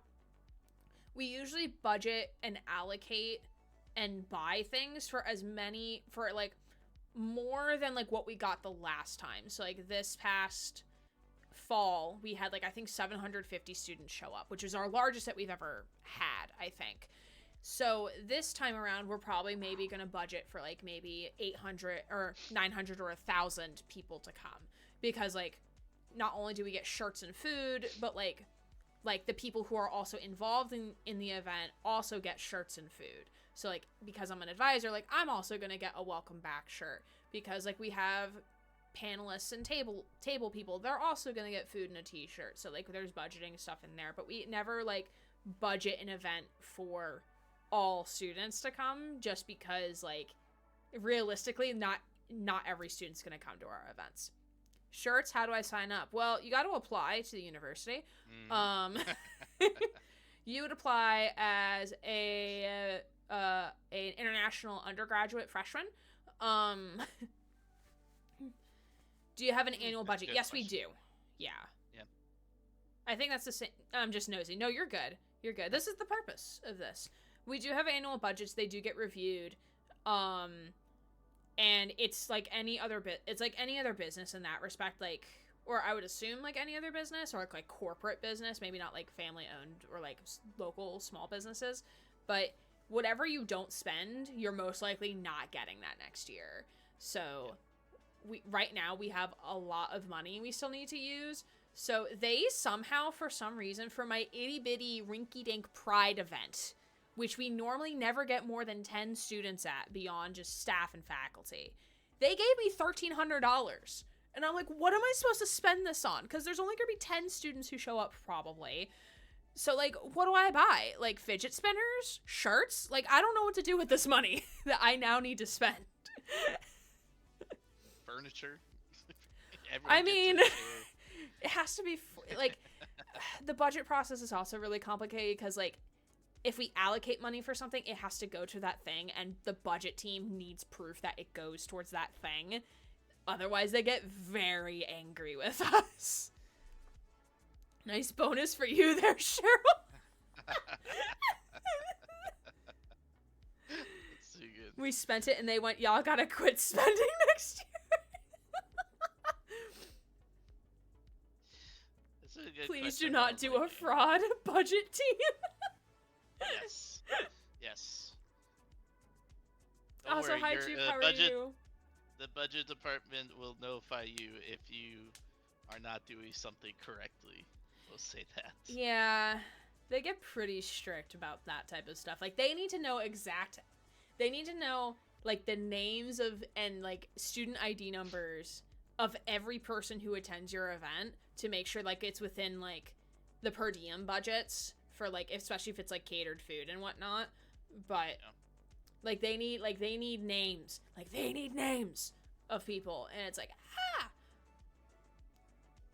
No, Susie, that would be really cool if we could. No, that would be really cool, though. Though we do raffle prizes. At, like, a good majority of our events, we do raffle prizes. And for our larger events, they do large, like, big prizes. So, like, for our most recent welcome back event, like, we had a Kindle. We were giving away, like, a swag bag, which is, like, I think, like, costs, like, $100 at, like, the bookstore, because it's, like, a university-themed swag bag. They'll do, like, AirPods. They've done Kindles. I think one year they may have given out, like, a Nintendo Switch, maybe. Like, free parking on campus. But that one's not as popular, though, because it's usually by the, like, people have already purchased parking passes for the year, so it's, like, it's pointless for them. But we'll do diploma frames for, like, our events that are more geared towards graduating students. So we do some good prizes. We do some, I think they're good prizes. Like, I would show up for a free Nintendo Switch. We've done some, like, that orientation, those classes, and we get, there's, like, gaming chairs, there's orientation laptops, office will tablets, do the orientation raffle prizes. Yeah, gaming chairs, I've been debating a secret lab, but those are nice. I remember they were looking at, like, hey, we want to do some, like, gaming chairs, and they reached out to me. It's like, what would be good? Like, what would be good? And I'm like, well, hey, let me swing by your office and see what you have, or, like, are looking at. And I go in, and they're looking at Amazon, $100. I mean, this one's from Amazon. Search, like, but yeah, it was like it's like your first search, like, okay, gaming chair, and first result. Like, okay, what's your budget? Like, 2 chairs, and we're looking at, like, $900. I'm like, okay, you could get 2 really good chairs with that budget. So you could probably get, like, a really, like, one of the lower tier secret lab chairs with $400. Yeah, So it's like, all right, let's actually get to that. Like students were really like, whoa, Mm-hmm. with that. So, We had to do collection of student IDs when I ran a club at my school, but it was to report to the student committee so we can keep our money allocation. No, that's fair. That's fair. That was we had to do that for. Actually, no, we didn't do that for student government in college, but we did have to like do like the allocation and stuff like that for stuff. I once won a bottle of wine at a raffle at 16 and they still gave me the bottle. LMAO. The UK literally does not care about underage drinky poos. I do have a funny story about alcohol and working at a university. So, because business is bougie, that's what the B in business means. We're bougie as fuck, okay? And we also have a shit ton of money. So, again, that's why we can hire 14 advisors. I digress. So, in years past, so since I've been at my university, we've always had our like welcome back, like all of business welcome back parties at the local country club, which is like literally right down the road from the university. And fancy. We had a holiday party at the end, I think, of like 2023, and they typically like they usually want all of us to go just because of like it's good to have all of us there because we're the advising team, blah blah blah, to show our faces, essentially, to be like, hi, we're here, we exist. So we go and it's like after work, so they're like, hey, like after like it's from 4 to 6 at 5 o'clock because that's the end of your workday. You can leave because we're not giving you comp time for this. But like it is very good food because it's at a fucking country club. But so we all, most of us like leave at 5 o'clock. And then we head home, but they had like a cap. I think they had an open bar, I think. But like it was like very limited. Like it wasn't like you can get like a mixed drink. Like there was very select options. So this story, I think we're thinking of the same story. So we get an email the next day, and it's basically along the lines of like, hey, this is a friendly reminder from business HR not to have alcohol in your offices. Even though like we were drinking off campus, like at a business sanctioned event, like this is not an excuse to have alcohol in your offices or something of that respect. And ever since then, suspiciously, we've never had another event at the country club. Interesting. Which is kind of sad because like it's always fun like to carpool over with our coworkers, but also they now always plan the fall welcome back on the same day as our final orientation for summer. And it's like, no, like I want to go to ice cream social in the ballroom on campus. Like I want to go have ice cream with faculty members who don't know who I am. Like I just want to go have ice cream like on the clock and like not do actual work. But like, no, I guess we can't. We're not allowed. We have to go orient new students and tell them that there's no classes available because admissions is admitting them until the last fucking second. And, oh yeah, that's we had a conversation. Conversation talked about that. That's always fun. That's crazy that you guys admit so late though, because we cut that off like maybe like 3 weeks before a course starts. God, I for, wish. like, I mean, students. Okay, to be fair, they could be cutting off application. Like, you can't submit an application past a certain point because we do technically have rolling admission, so no strict deadlines.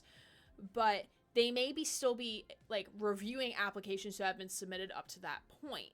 So they could be reviewing an application that was submitted on the last day to submit, like on the last day to add classes, and just admit them. Yeah, okay. Also, to be fair, they were processing transcripts during our winter break. Like, I could go in the back end because I was, like, working with some incoming students.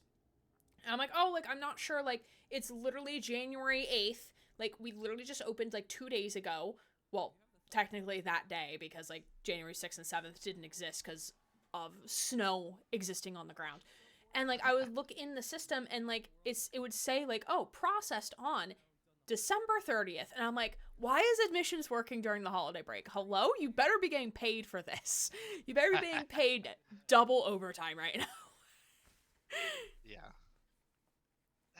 I don't know. Yeah, I mean, like transfer and returning students can it's like that week, like, and because they don't have any like really new steps or anything, and it's just pretty quick. But new students, I can't imagine that. It's so difficult. I mean, we still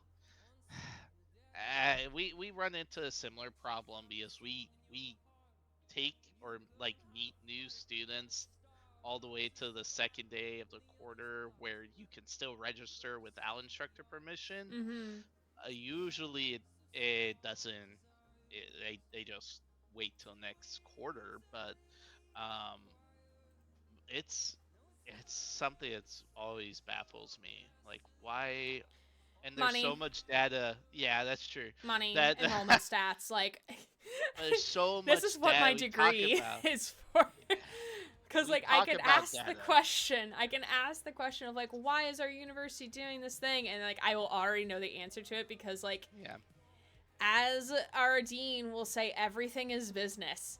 Education Yep. is also sadly a business, and it is very Yep. much viewed as a business, and I fucking hate it because like like we sometimes, we not as like us in specific, but like we sometimes view students as very transactional, as like, all right, like we're like, and like, okay, like how much money can we get out of them, that type of thing, or like what can we do to like get them to like stay here longer or whatever, without like, again, not purposefully misadvising students so that they have to stay here longer. Like that's like, I don't like, I would be like panic struck if I accidentally misadvised a student and they, because of my advice, ended up staying here longer. Like I would be like in panic. But I feel like sometimes, and I think students also sometimes feel like that too. Sometimes it's their fault though, because they don't listen and don't listen to like the things that we tell them about, like, hey, the order of your classes matters.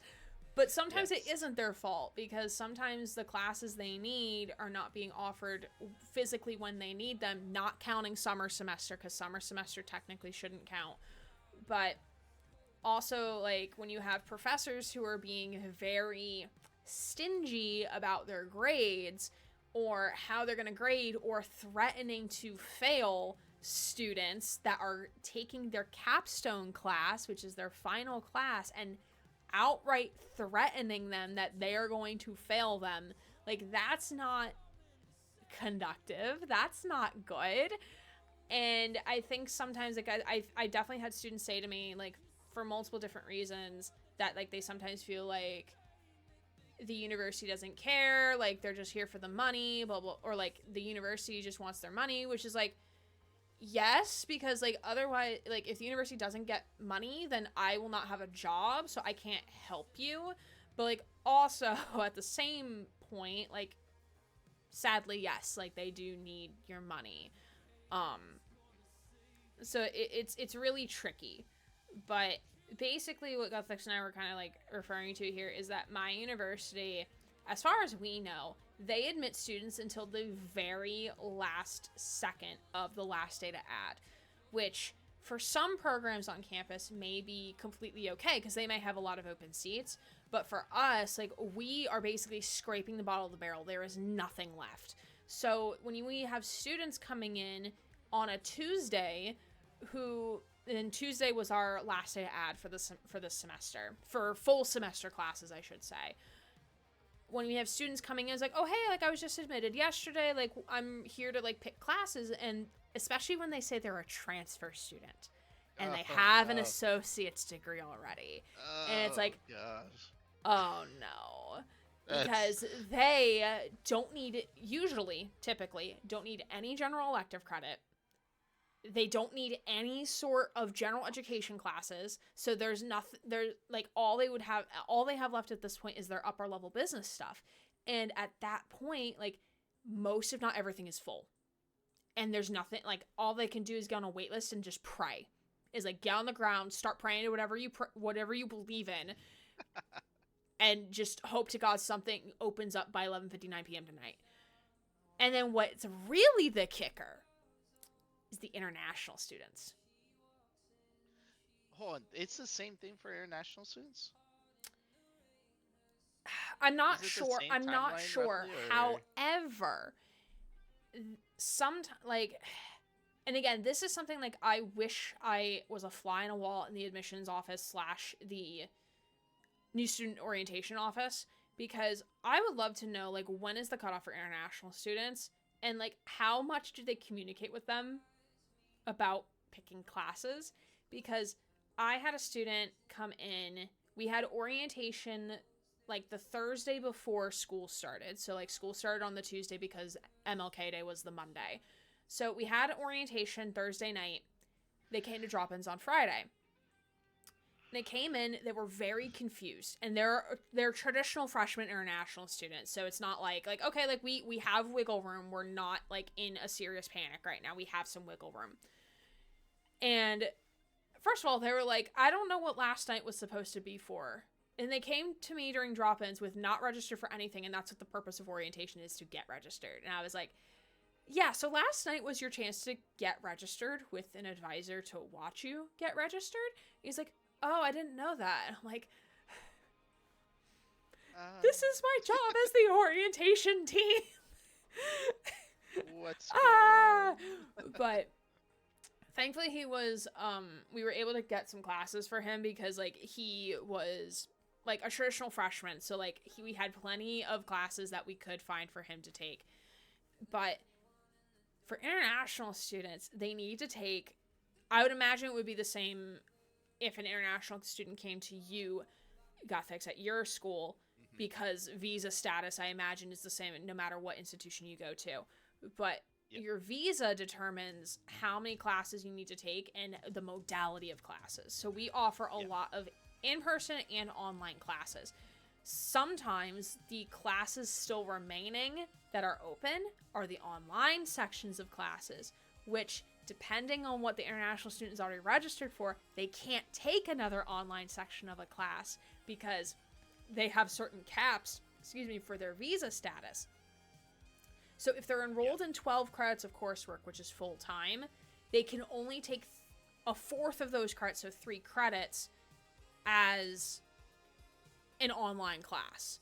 The other 9 credits have to be in person, not a hybrid online, from my understanding. It has to be in person, but normally there's no seats left. So it's like they're kind of fucked. And again, I wish I knew like what the deadlines were for international students, because I wish like our office, like as the advising office, can be like pounding on their doors, like, you need to register now, otherwise you may risk shit with your visa. Like, you're gonna toe that line. Because, like, technically, like, they can come to any virtual orientation in the summer, or, like, during the winter, too. But, like, I don't think they, like, I'm not sure if they fully understand, or, like, I'm not sure what's being communicated to them. And it's, like, it's always a problem every single semester of, like, we are scrambling to find seats for these students. Yeah, it's the same thing with us. I mean, it's just international students, they need more, usually more, if not all, in-person courses. And if you don't get that because it's super late, there's not much you can do. But then they need it just to be able to stay around. So that's a big one for that. Yeah.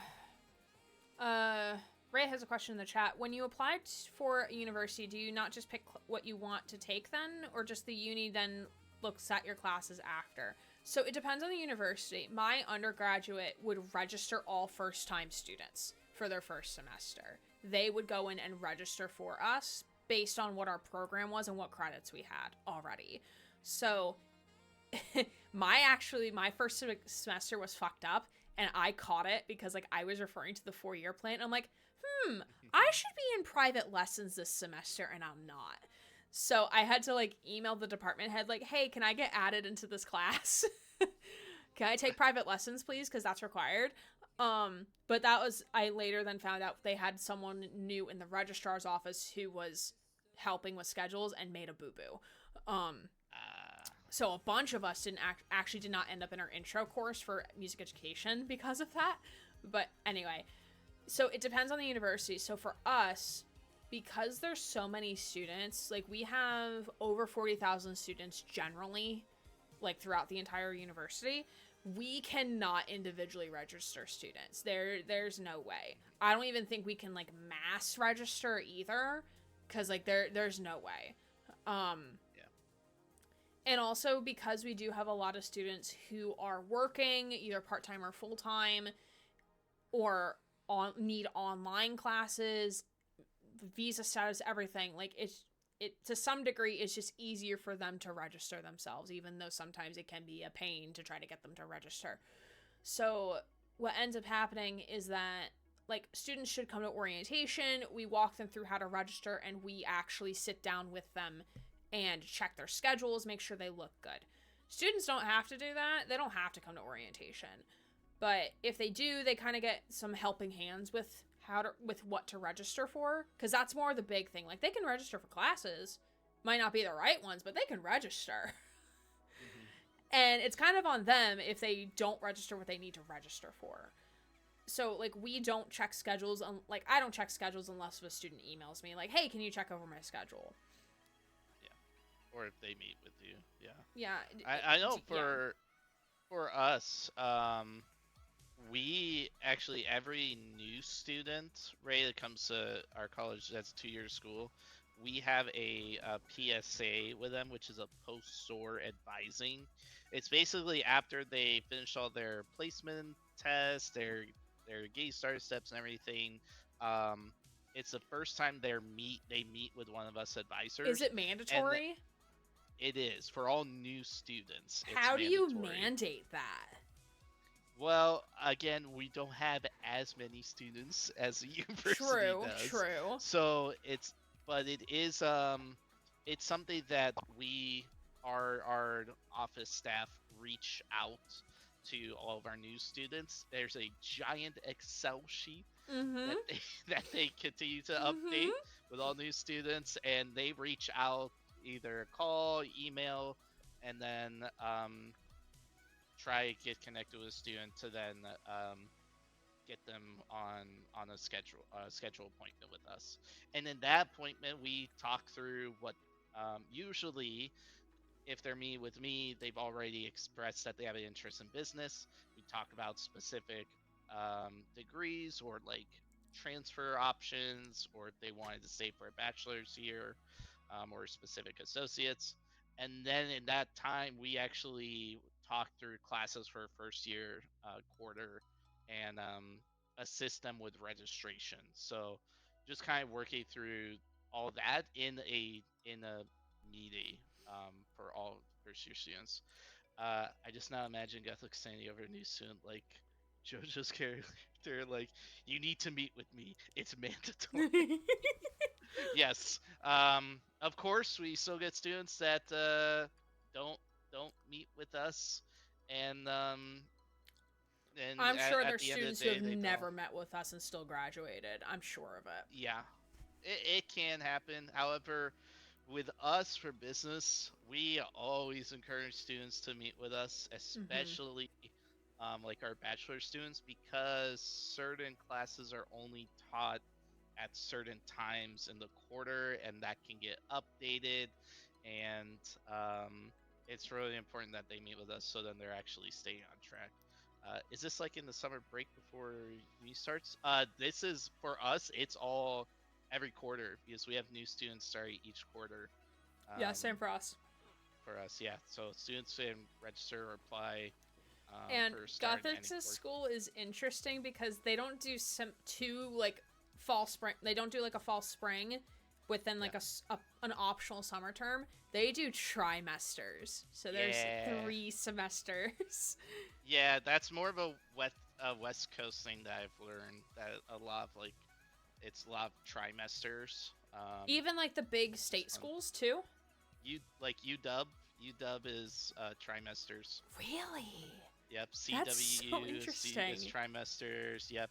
The funny thing is, WSU, Washington State University, is not, which is funny because we really deal with struggling transfer credits from them, because how we have 5 credit courses, and a 5 credit course.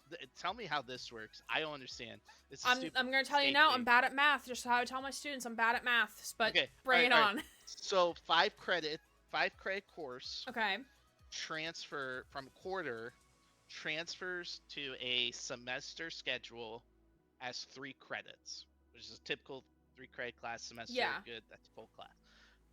3 credit class from a semester schedule transfers to a quarter or trimester college as a 1.5 multiplier, which means it transfers as 4.5 credits, not 5.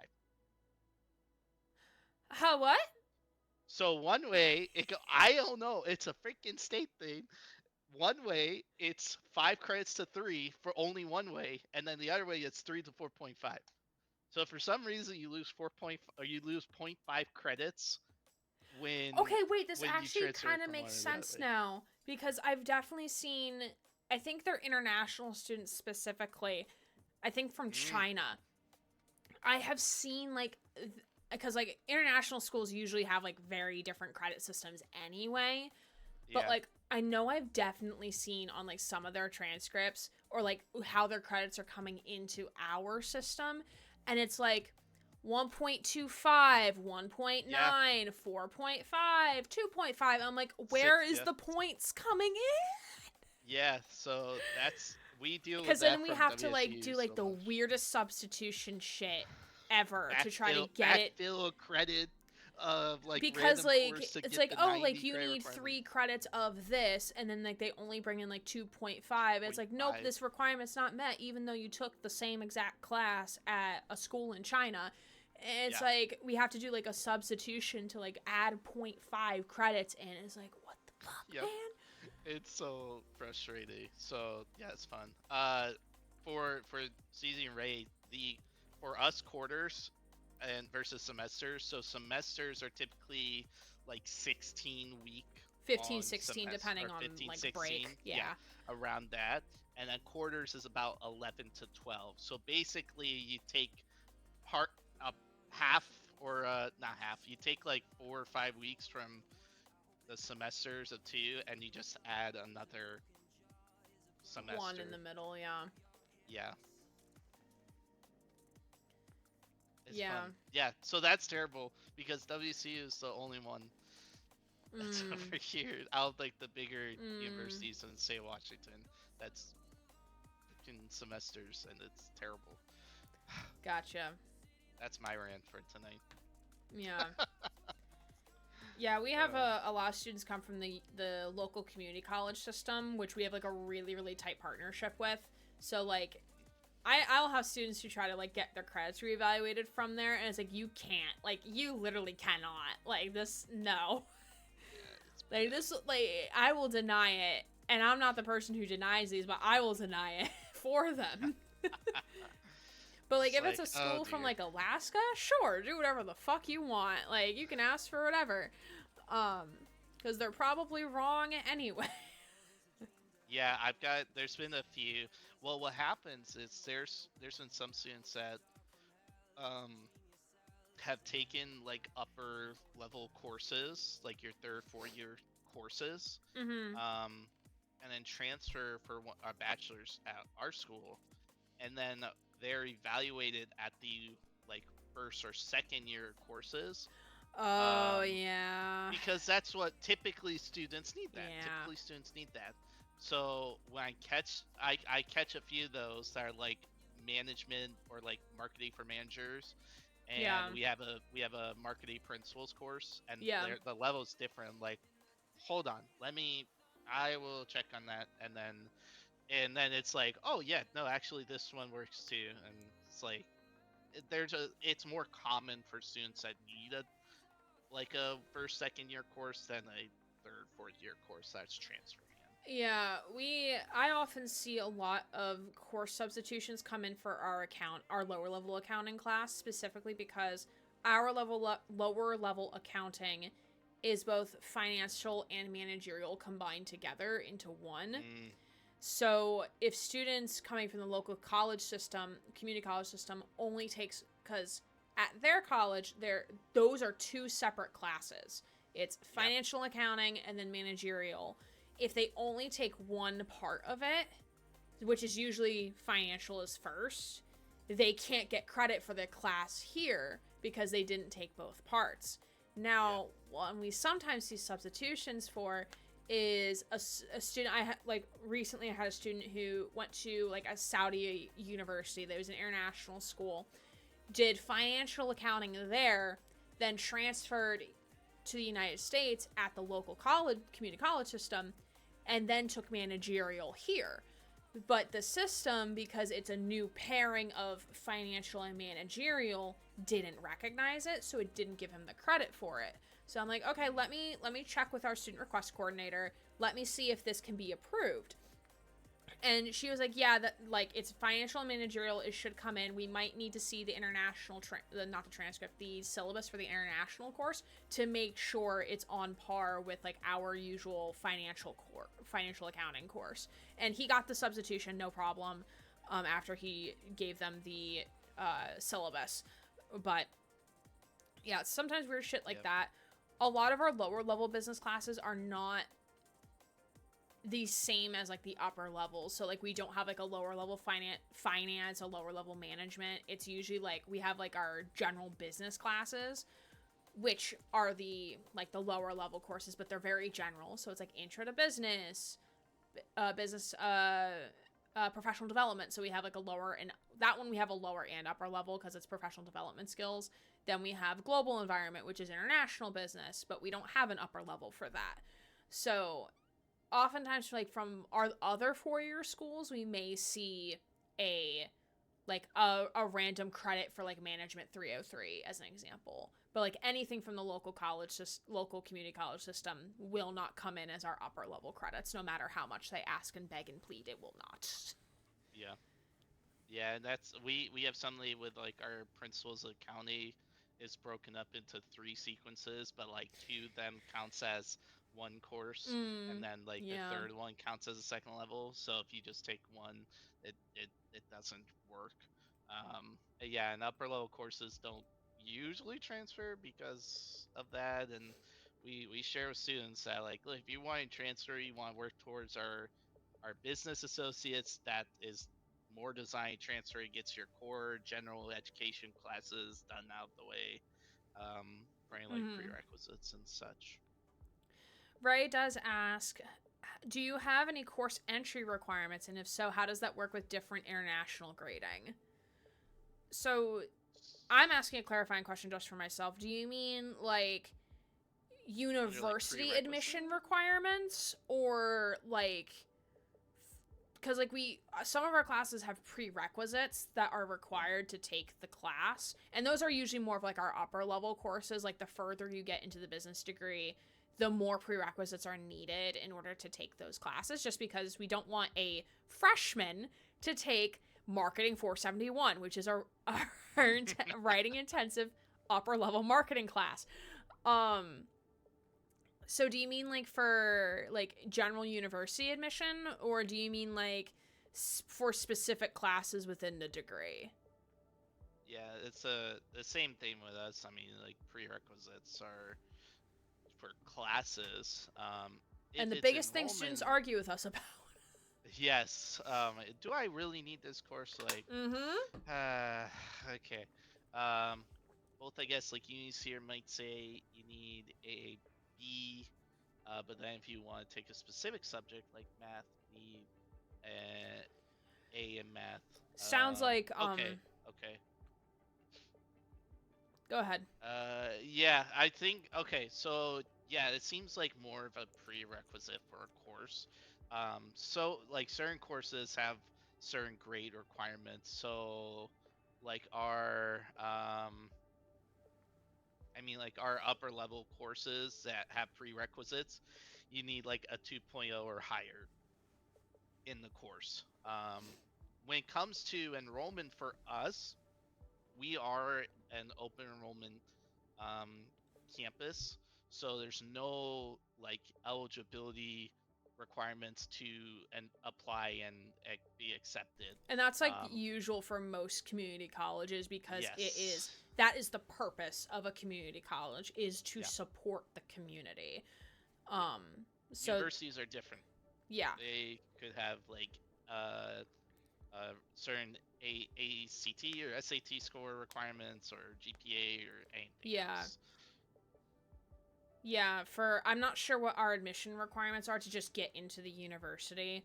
I'm sure it's like you need like a certain grade point average from like your prior school, whether it be high school or another college institution. But usually nothing more substantial than that. If usually the programs that do require like letters of recommendation, written statement are usually going to be your advanced degrees, so like your graduate doctoral programs, because those are usually very small cohorts, so they have to whittle the pool down somehow. They can't just enroll everybody that applies. But for us, it's very similar with course sequences, but I'm kind of interpreting it like if you want to take a specific subject like math, you need an A in math. So like if a student does poorly in math in high school, they can still take math here. Depending on the level of math though, they might need to do, like for us they have to do a placement test. So for our specific math course that they need to take as a business student, they need to take a placement exam and the placement exam is basically to make sure that they're going to be successful in the class, because it is calculus, but it's calculus for business students.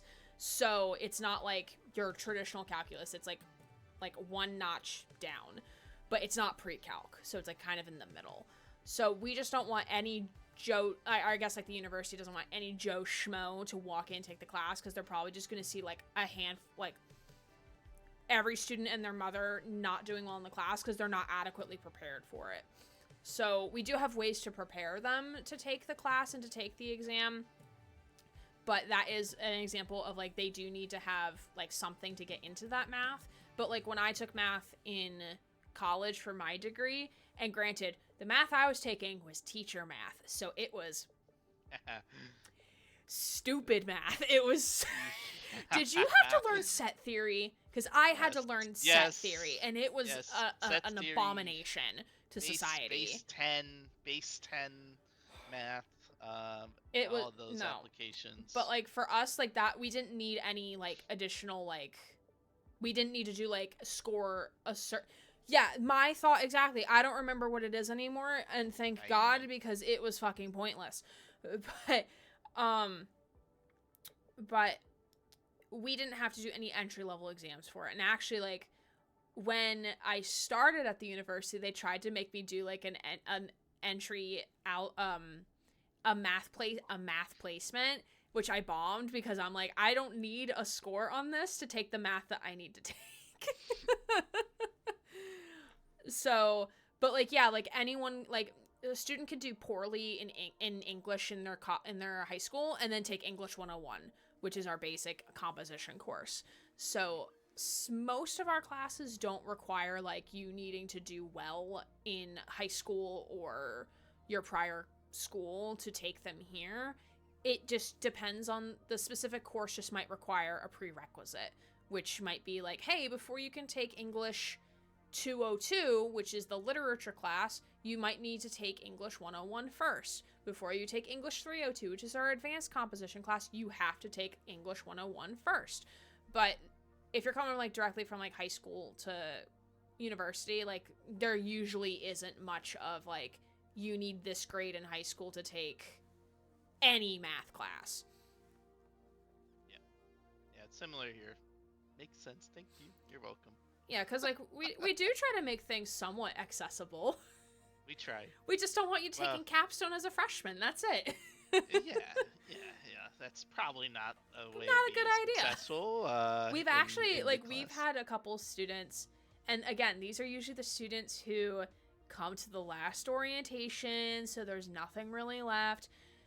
I had a student who somehow ended up in the art education's pedagogical class, which is like an art 400 level, which 400 level is like usually like a senior level course, but it doesn't necessarily mean that you have to be a senior to take it.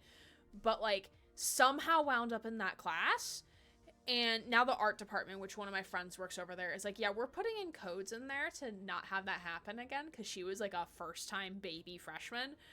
But like sometimes you do have things like that happen, but also because she didn't ask about her schedule to anybody. Like I gave her a list of classes, like, here, like, look into these options, we have drop-ins, come back to see us, blah blah blah, verify with me.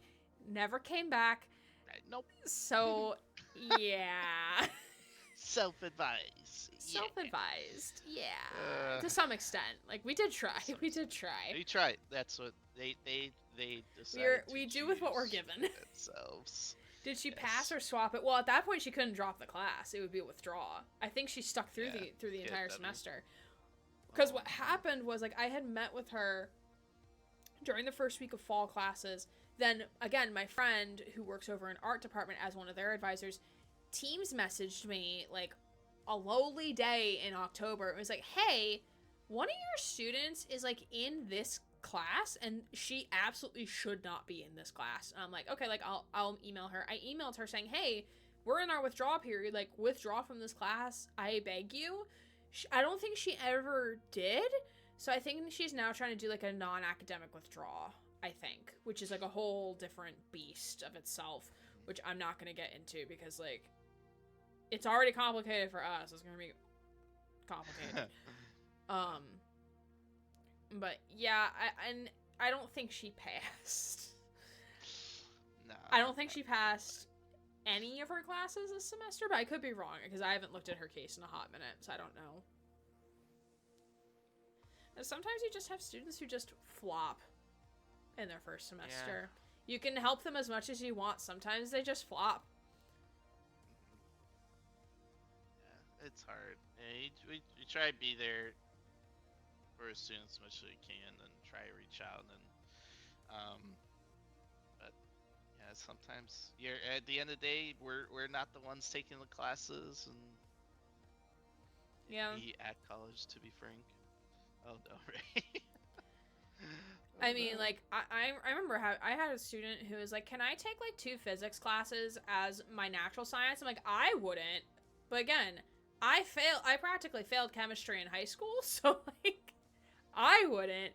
But he's like, oh, no, like, I love physics. Like, physics is so great. I'm like, all right, you do you, boo. Like, if you want to take physics, go take physics. That's fine. It'll count as your sciences. Like, you do you, boo. You want physics? That's fine. Here's a list of science non-physics courses that are designed. Yeah, non-physics or like these are designed non-biochem for or physics. Those are the 3. I'm like, if you don't want to take biochem or physics, you don't have to. No one's forcing you to take Bio 101. Environmental science. Take meteorology. Like, yeah. I do have a lot of students who take astronomy. Yeah, we have an astronomy course in the lab that. One of our non-lab sciences is a nutrition class, and I do see a lot of students take that. It's a very common course. It's a do the work kind of class. Show up, do the work, you got a good grade. Yeah, very. Tell our business students, like, you need a science course to make sure you transfer. This is a very easy, simple one. Ray, can I ask when you both started uni/college as students? And when you started to work there. So I graduated college 2021. So 2017, 2021. Yeah, I've only been working on college for 2.5 years, but it's not the school that I graduated from, right? So that's usually how it goes. Yeah, usually. So I work at a college that's not the one I graduated from. From what I've been told, it's funny. It's funny. I've heard from a friend, like, if you want to enjoy your college from your alumni college, don't work there. That, like, okay. When it comes to stuff like that. I started at university in 2016, graduated with my bachelor's in 2020, stayed at the same university to get my master's, graduated in 2022, and then that's when I took the job down here. So again, much like Guthix, I did get both of my degrees at the same university, but I do not have my job at where I got my degrees at. Would I like to go back there at some point? Maybe, if the right job opens up. Though it would be in the middle of nowhere, so I would be a half hour away from anything. But I really did like the campus. Like, the campus, I think, was fun. It was, like, very scenic, very pretty. Definitely do miss not being off of a major highway, because I hate commuting here. Which actually, I have to see how much my raise is gonna be, like, after taxes are taken out, because I might have enough wiggle room to, like, actually warrant moving closer to the university. Because I try not to have my rent be, like, more than one of my bi-monthly paychecks. Just because, like, that's, like, no. I don't want to be house poor over here. But I think, like, there's actually some places I was looking at that, like, are 1 bedrooms with a den with, like, roughly the same square footage that I have now. And I'm like, ooh, like, I can make that work. And also because, like, I would be closer to the university. I wouldn't be as burned out. So also, if we do have to go in office 5 days a week, because if the governor is listening to this, like, please don't make us do that. I will cry. But in the off chance that we do, like, my commute is not going to be hell. Every day, because my commute in and home is around 30 to 40 minutes on a good day. Because I'm going with traffic to DC. Or not in DC, but, like, I'm following the DC traffic. So going in, I'm following it, and going out, I'm following it. Yeah, that's a long commute. Yeah, I mean, it's the only, as of right now, this was, like, I've lived in this apartment since as long as I've had this job, so at the time, like, this was the only, like, because I wanted a 2-bedroom because streaming setup and things, so it was probably the only area that was cheap enough with my current salary at the time, but now, like, I'm getting this bump, then I think I can make the move, hopefully. Depending on how it looks once I get my first official paycheck, which will probably be at the end of February, probably. But yeah, That's good. Good questions. Yeah, good questions. For sure. Good discussions. Yeah, let me check. It's always the fun form. talking about education and such. It is. Yeah, and how much I want to burn it in a dumpster fire and start from ground zero. You know, it's a love-hate relationship, I feel. Yeah. There's so many times that I definitely have asked myself, like, why is this process like this? And Yeah, can we make it easier for students? and the answer is no. Yeah, and it's like, okay, well, that's cool. Can't say you didn't try. Yeah, it's like, I guess I tried. That's it. All right. Yeah, that's the sad like one part. of the most frustrating things we have is students that apply to our BAS program, and we need, like, update their program, and, like, active stack of what they're working towards for financial aid purposes. Mm-hmm. When we do that, we have to submit a form, and then, like, our financial aid specialists, like, they go in and update it. Sure. When they update it, they change the catalog year to the most recent catalog. No. So we no longer can run degree audits for the old catalog. So we have to go over to our records department and our registrar and ask, can you change this back or add these stacks? And let me guess, they tell you, no, we can't retroactively update the catalog. They can't change the catalog, but they can add, at least, like, allow us to run a degree audit on the old catalog requirements. Mm-hmm. but we have to do it every single time. Oh my So god. if we meet with a student that's like a follow up, create an academic plan, and they just apply, I'm like, hold on, we gotta update this so then we're actually making an accurate plan of what you have, especially if degree requirements have changed from year or 2 years. And I asked, like, can you just not put it to the most recent stack? And they, no, we're just gonna keep doing it. Like, We actually, on our change of major form, we do have a thing listed saying, please, catalog year, only put this here if it's different or if it's changing. you know, I keep putting in the notes of like, please keep in this catalog year, and it doesn't do anything. They still change it to the newest I one. mean, we're Like, waiting with bated breath after at least 3 years for a digital change of major form. And by digital, I don't mean like a PDF. I mean like an automated form. We are still waiting on it. It has been you like should just make an Excel Microsoft form, like Google freaking. well, no, because it has to be more Oh, okay. uh Yeah, more on managed streaming. not on demand, but like more not confidential but secure, I guess is the right way to say it, because it's a dynamic form. So like a lot of our automated forms have to do with student records are usually somehow you log in with your student info and it pulls your info for the form, so it's correct. Yes. Because these students don't know how to put in their student ID number. Yeah. They drop zeros. It's a problem. But any update, I have like, had seen students like put on their change of major form, like they spelled like the major and concentration wrong, and I'm like, I need students like, please stop writing in this box because I'm going to ask you to fix it, and it's going to be another 3 weeks of waiting for you to fix it. But yeah, they've been dangling this out for us for like years at this point. And granted, we're going through a lot of other like bigger changes. So like we're all going over to Salesforce as our collective CRM system. So like customer relationship manager for those who aren't aware or familiar. But we're all migrating over to Salesforce. Like we, as our business college, we have already been in Salesforce for a really long time. So like we're kind of the guinea pigs, and like we've been using the system, but it's going to be a different instance of it.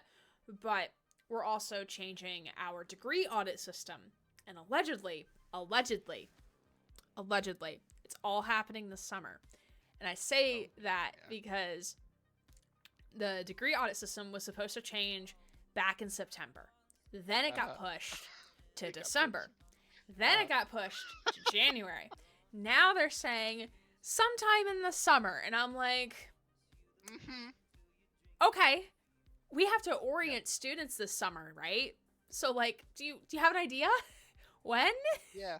So we can tell them which system to use? That is freaking too relatable. Maybe by 2026. Like, That's the running joke that I make whenever like someone in our office is like talking about like something that's coming down the pipe, whether it be the degree audit system or Salesforce. I'm like, oh yeah, like we'll get that 3 years from now. Or like the new building that we're getting for for our business college, right? Like, oh yeah, we'll get that 10 years from now. Like, like, sure, I'll believe it when I see it. So same thing with the change of major form. Like it has been dangled there, and I think like they've been doing some testing. The person who in the registrar who's been doing a lot of the automated form stuff has been like asking questions to the advisor leadership council about like, hey, like for the form, blah blah blah. So my director thinks like it's hopefully like there's gonna be a test version soon. But I think the issue that they're having is that a lot of colleges, including us, do have some sort of requirement to change into the major. For us, it's like you just need a 2.0 cumulative GPA, overall GPA. So like if you have like a 1.99, sorry, you gotta improve that sucker first. But they're trying to find a way so that like students can still initiate the form or something like that, but like it could still go to the college to be vetted first.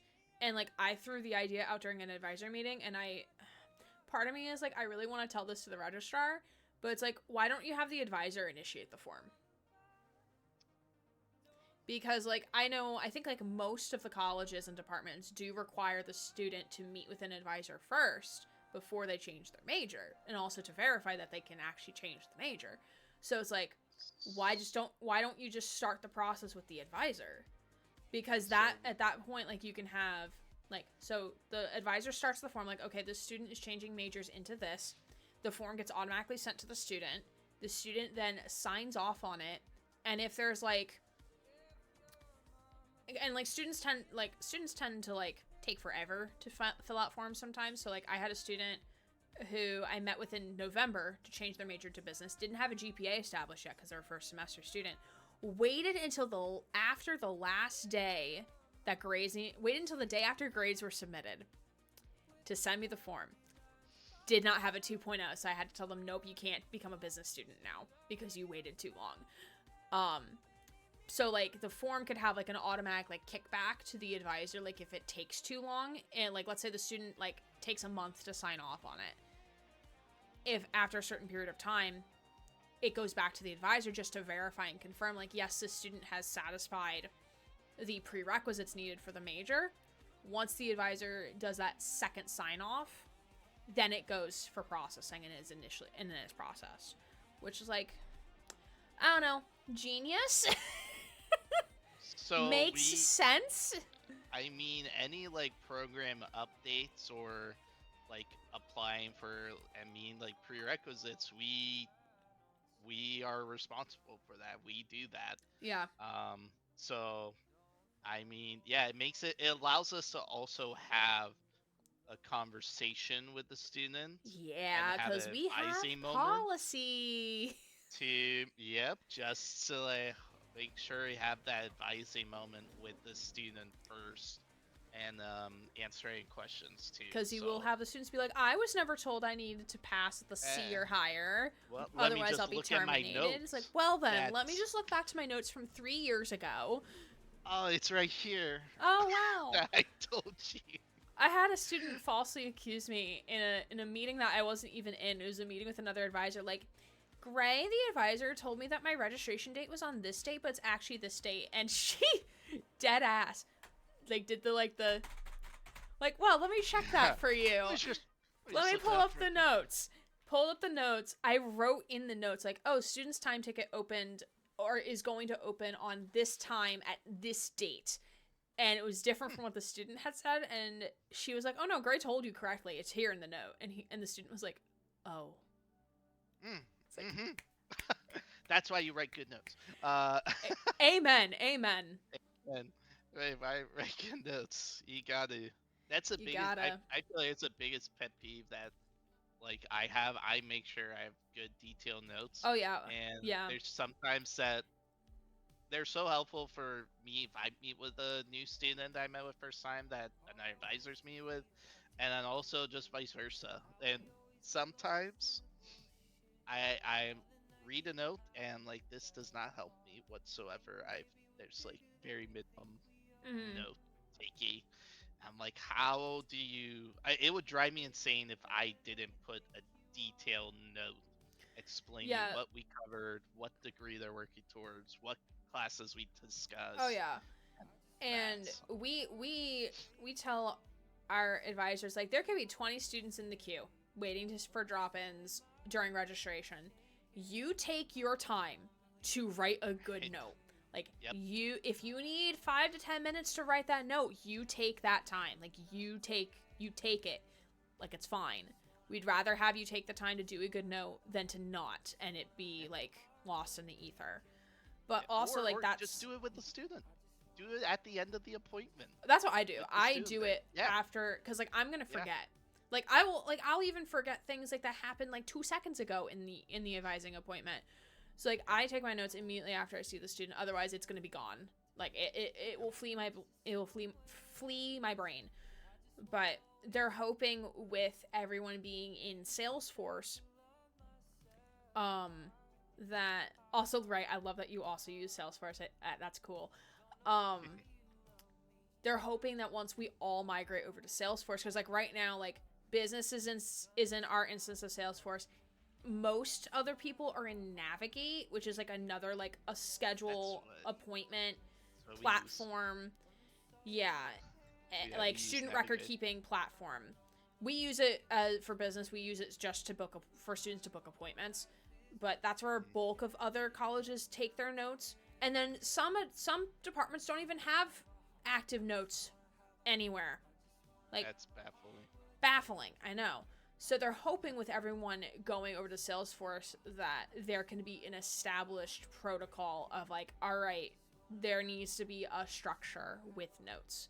Because like with this new iteration of the system, we're basically going to see from the moment admissions makes contact as like a prospective student all the way through if they graduate from one of our graduate programs. Like, it's going to be the entire life cycle, which is actually going to be kind of cool. I'm really, really excited and a little nervous because our boss has been in so many meetings for this thing, and I think he wants to pull the remaining of his hair out, which isn't much.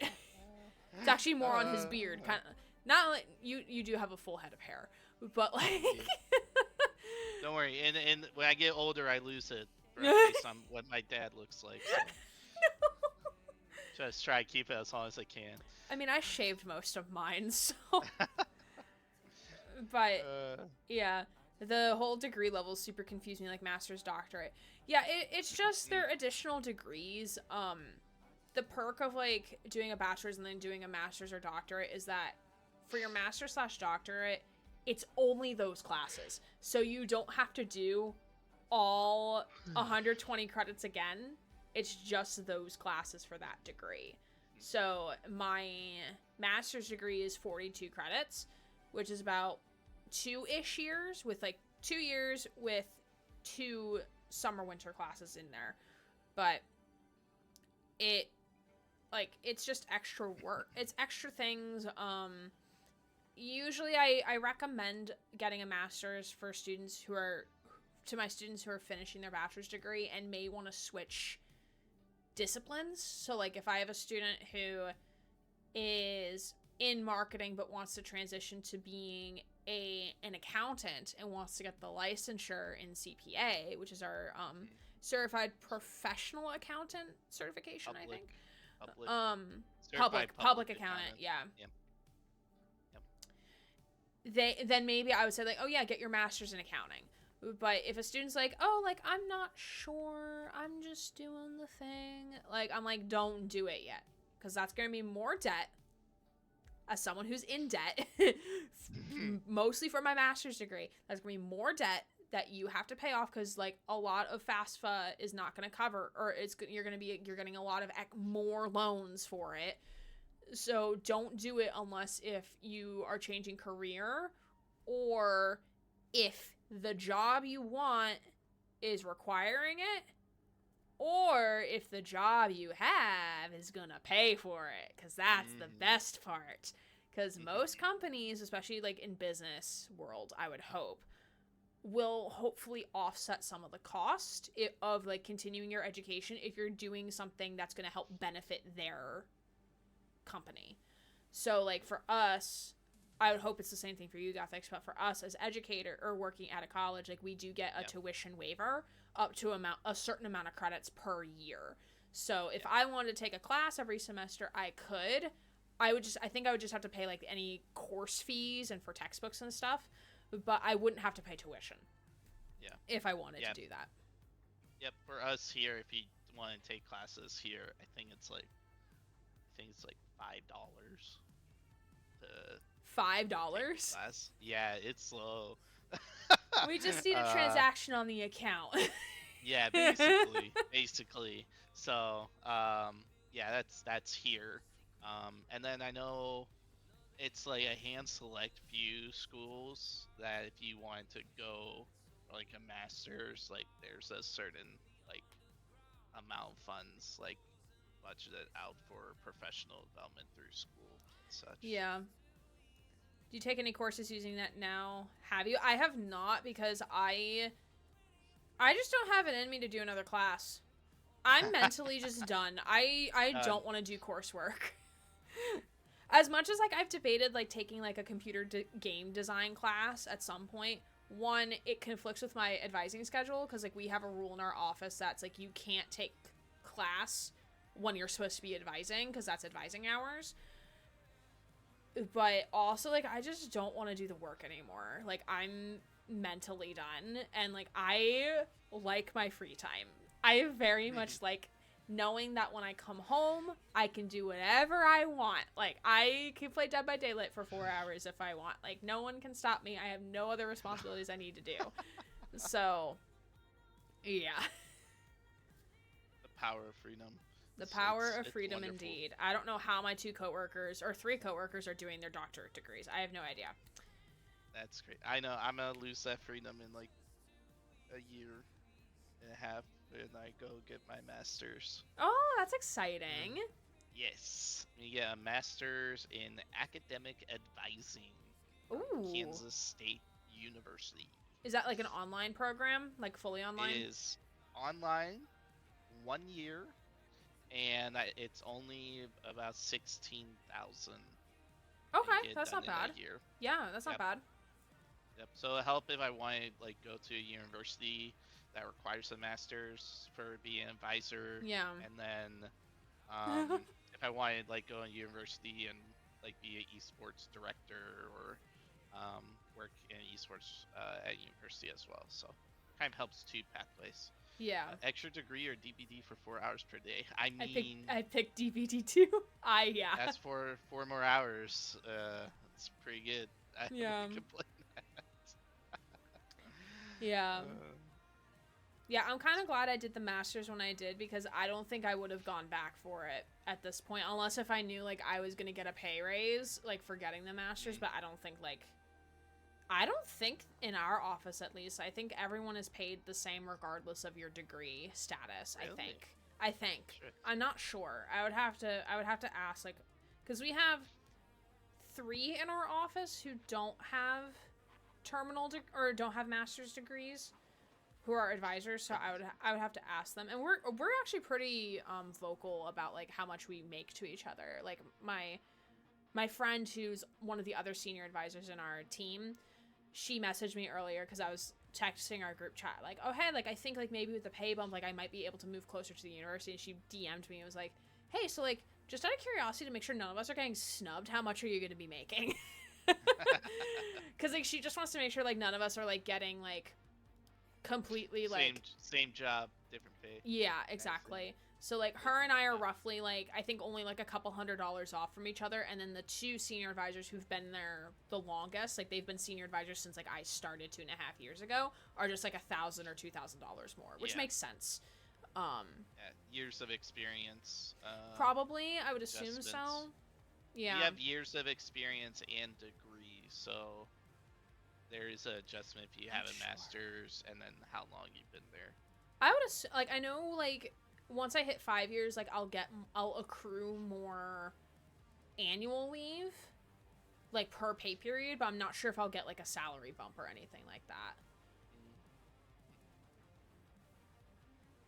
But yeah, we're hitting our almost our 3-hour mark. So any Oh my goodness. last minute It's questions? right Yeah, there. time has really flown. It really Time goes has by really fast. flown. Forgot how fast it goes by. I know, honestly. right? Any other questions for us? Any last minute questions? And again, this doesn't have to necessarily be the end of the conversation. Like whenever you see Guthix in chat, you can always ask him. Like I stream, you can always ask me when I'm live or on the Discord. I'm always open to talking about like what I do,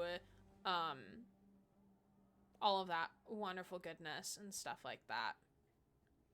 But Guthix, do you have any final words for us today? No, I mean, just thanks for having me on. This was Yeah, really of fun. It course. was fun to interact with Chad and Eddie. Ray got one more. Do you get other benefits from work? Sorry, I don't really know how annual leave works. No, I mean, it yeah, works. we get That's like fine. vacation days, sick days. We get the dental, the medical, the the benefits, right? Yeah, and I always typically, love those. Those are nice. yeah, and typically benefits will vary from university to university, but like everyone will get like health insurance. Like you can pick a dental plan if you want. Like I have a vision plan because I wear glasses, but like my coworkers who don't wear glasses don't need a vision plan. So, and then we usually accrue some amount of annual leave, which is vacation days. my university, we also get sick days. We also get leave for bereavement, volunteer hours, Yeah, comp family time. hours, which is like an additional like 4 days of leave. And we get personal days too. Every year we get 7 personal days Oh, nice. that we can just use whenever on top of vacation and sick days. Oh, And nice. then also like comp time, right? If we're working If you're working over, past your hours, do you get paid Yeah. extra for your like your esports stuff, or is that built into your base pay? I have a separate stipend.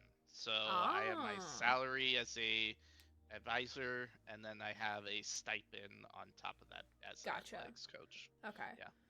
Yeah, and The then fun. yeah, we'll get comp time. I know we'll get comp time. It's like off the record comp time because I don't think like our like, and it's like not Yeah, because like it's they don't want to track it, but more so because it's just super complicated with HR, I think, to like file it. I think I could be very wrong, but like it's usually like honor system, like hey, like my director said like I have 2 hours of comp time, and like use it within like a reasonable time frame, but it doesn't have to be like we just let our director know like hey, I'm using comp time on this day, and just make sure it's an email documentation.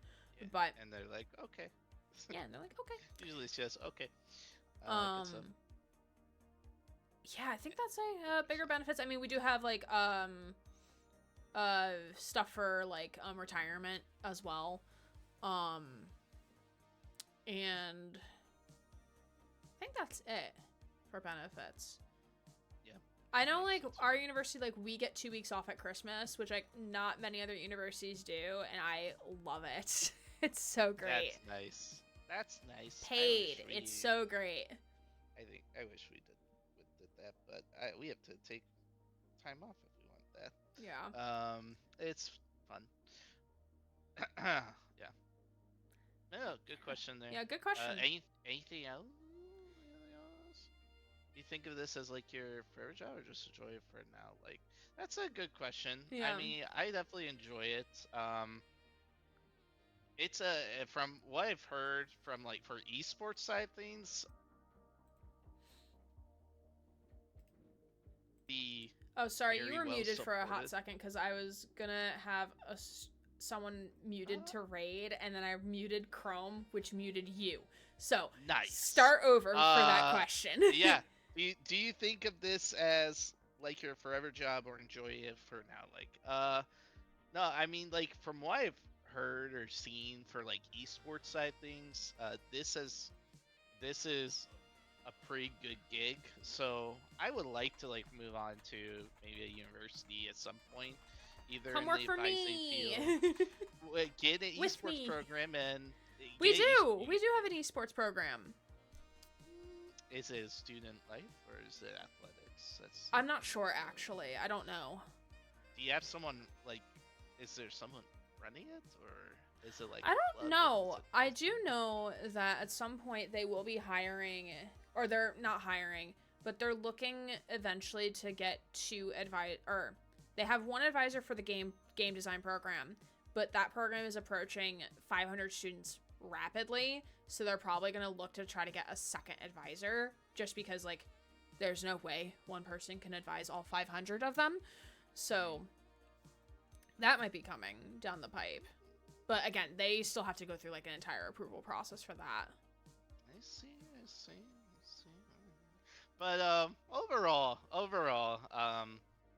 definitely like I think higher education is an awesome place to be. Because it's very rewarding to be able to help, but probably like a university. I also might like to maybe move closer back to where my family is. My brother has a niece or a little kid, so I have a niece and like to spend some time in that. Sorry to say earlier I missed it. But what games do you do for yeah, so we have Valorant, Overwatch 2, and Rocket League in our esports program for varsity esports for athletics, and then we have like 15 different club supported games for esports. So, and as an advisor, and I'm also an athletics coach, and all of our athletic coaches are also advisors. Yeah, it's very cool. Very Look at him, Deadeye. Look at him, High Noon. It's high Noon. Yes. Which, side comment, I was playing Overwatch Classic with my friends the other night, and I had a 5k kill Deadeye Cass that I somehow did, which I didn't get to save the replay in time because the patch came out the next day, so I didn't get to save it. But it was like, Colk was saying, like, I've never heard it like shoot that fast and that many times before. And I will say, I liked his grenade in Overwatch 1 better. Yeah. His flashbang is so much better. It was play of the game. It was. But yeah, his grenade in Overwatch 1 is superior in my opinion. Yeah, it's more versatile. Yeah. Is that it, Aaron? Are we there? Is it time? Yeah, we aren't at time. But I will answer. Oh man, I love freezing Doomfist. I fucking hate Doomfist. Like, every team has one, and I fucking no, thank you. I'm good. DPS Doom. DPS No, Doom. I don't like it. Take it back. But I'm not sure for me if it's my forever job for right now. Like, I'm just here. I'm kind of just vibing and enjoying it. Yeah. I always do see myself eventually maybe moving into the gaming industry at some point or becoming full-time content creator or something. But, like, for right now, like, I'm happy with my job. I really do enjoy my work-life balance, what I do, my students for the most part. You do have your oddballs at times, your more complicated ones, but, and I think I really did strike gold with my coworkers because my colleagues are absolutely amazing. Like, I've made friends out of half of them that we talk, like, off work hours, and we go and hang out and do things. So, like, I could not have asked for a better starting job. I could not have asked for something better. Oh, thank you, Ray. I really do appreciate it. DPS Doom players. Doom's not OP, you're just bad. Said while one-shotting most heroes and 2 tapping tanks. Yeah. And Moth Mercy, my beloved. I love her. Her ult is so fast. But yeah, we are at time. We are going to go right on over to VG Silverhand, who is playing some Cyberpunk 2077. Looks like she's doing some photo shoot or photo mode shenaniganry at the moment. But I appreciate you all so much for hanging on out. I'm going to see if one of these shoutout commands works for Guthix here. Guthix has not streamed in a hot minute, but you should still definitely follow him on Twitch. I might. Honestly, this was pretty fun, though. I'm welcome. I'm happy to be a guest anytime, as long as I'm not streaming at the same time. I might get back into the story choice games. That's primarily why I stream. So, it's fun, chill evenings. I might really look back into it. I think you should. But again, at your own pace. Yeah. Probably once a week if I do. I do a lot, so. Garby, it's appreciated. Thanks for the lurk and for listening. We do appreciate our lurkers very, very much.